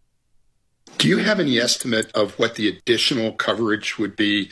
So there's some portion of, let's say, the developing world where people do have access to internet presently via the terrestrial means. How many more people are going to be added potentially by these space-based networks? Is it 1 billion, 2 billion, 3 billion? What's the impact of this? Yeah, it's certainly in the billions, right? The ability to provide 200 plus megabits per second down to anywhere on the earth, that is a huge and a necessary improvement in the lives of the global population. So having that ability to do it with thousands of satellites, that's really where the competition begins. Last quick question. How many U.S. or Western competitors are there who are working towards providing some kind of similar service? I'll let you answer that. Sure. I can think off the top of my head of 5 or 6 companies today launching satellites into low Earth orbit that would rival that system.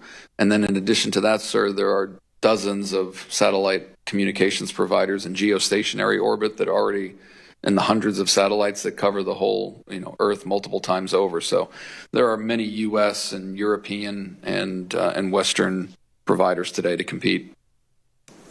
Thank you. Thank you all. In closing, thank you again to all our witnesses for their excellent testimonies today. You can find those testimonies as well as a recording of the hearing on our website. I'd like to note that the Commission's next hearing will focus on China's domestic energy challenges and China's growing impact on global energy markets. And with that, we are adjourned.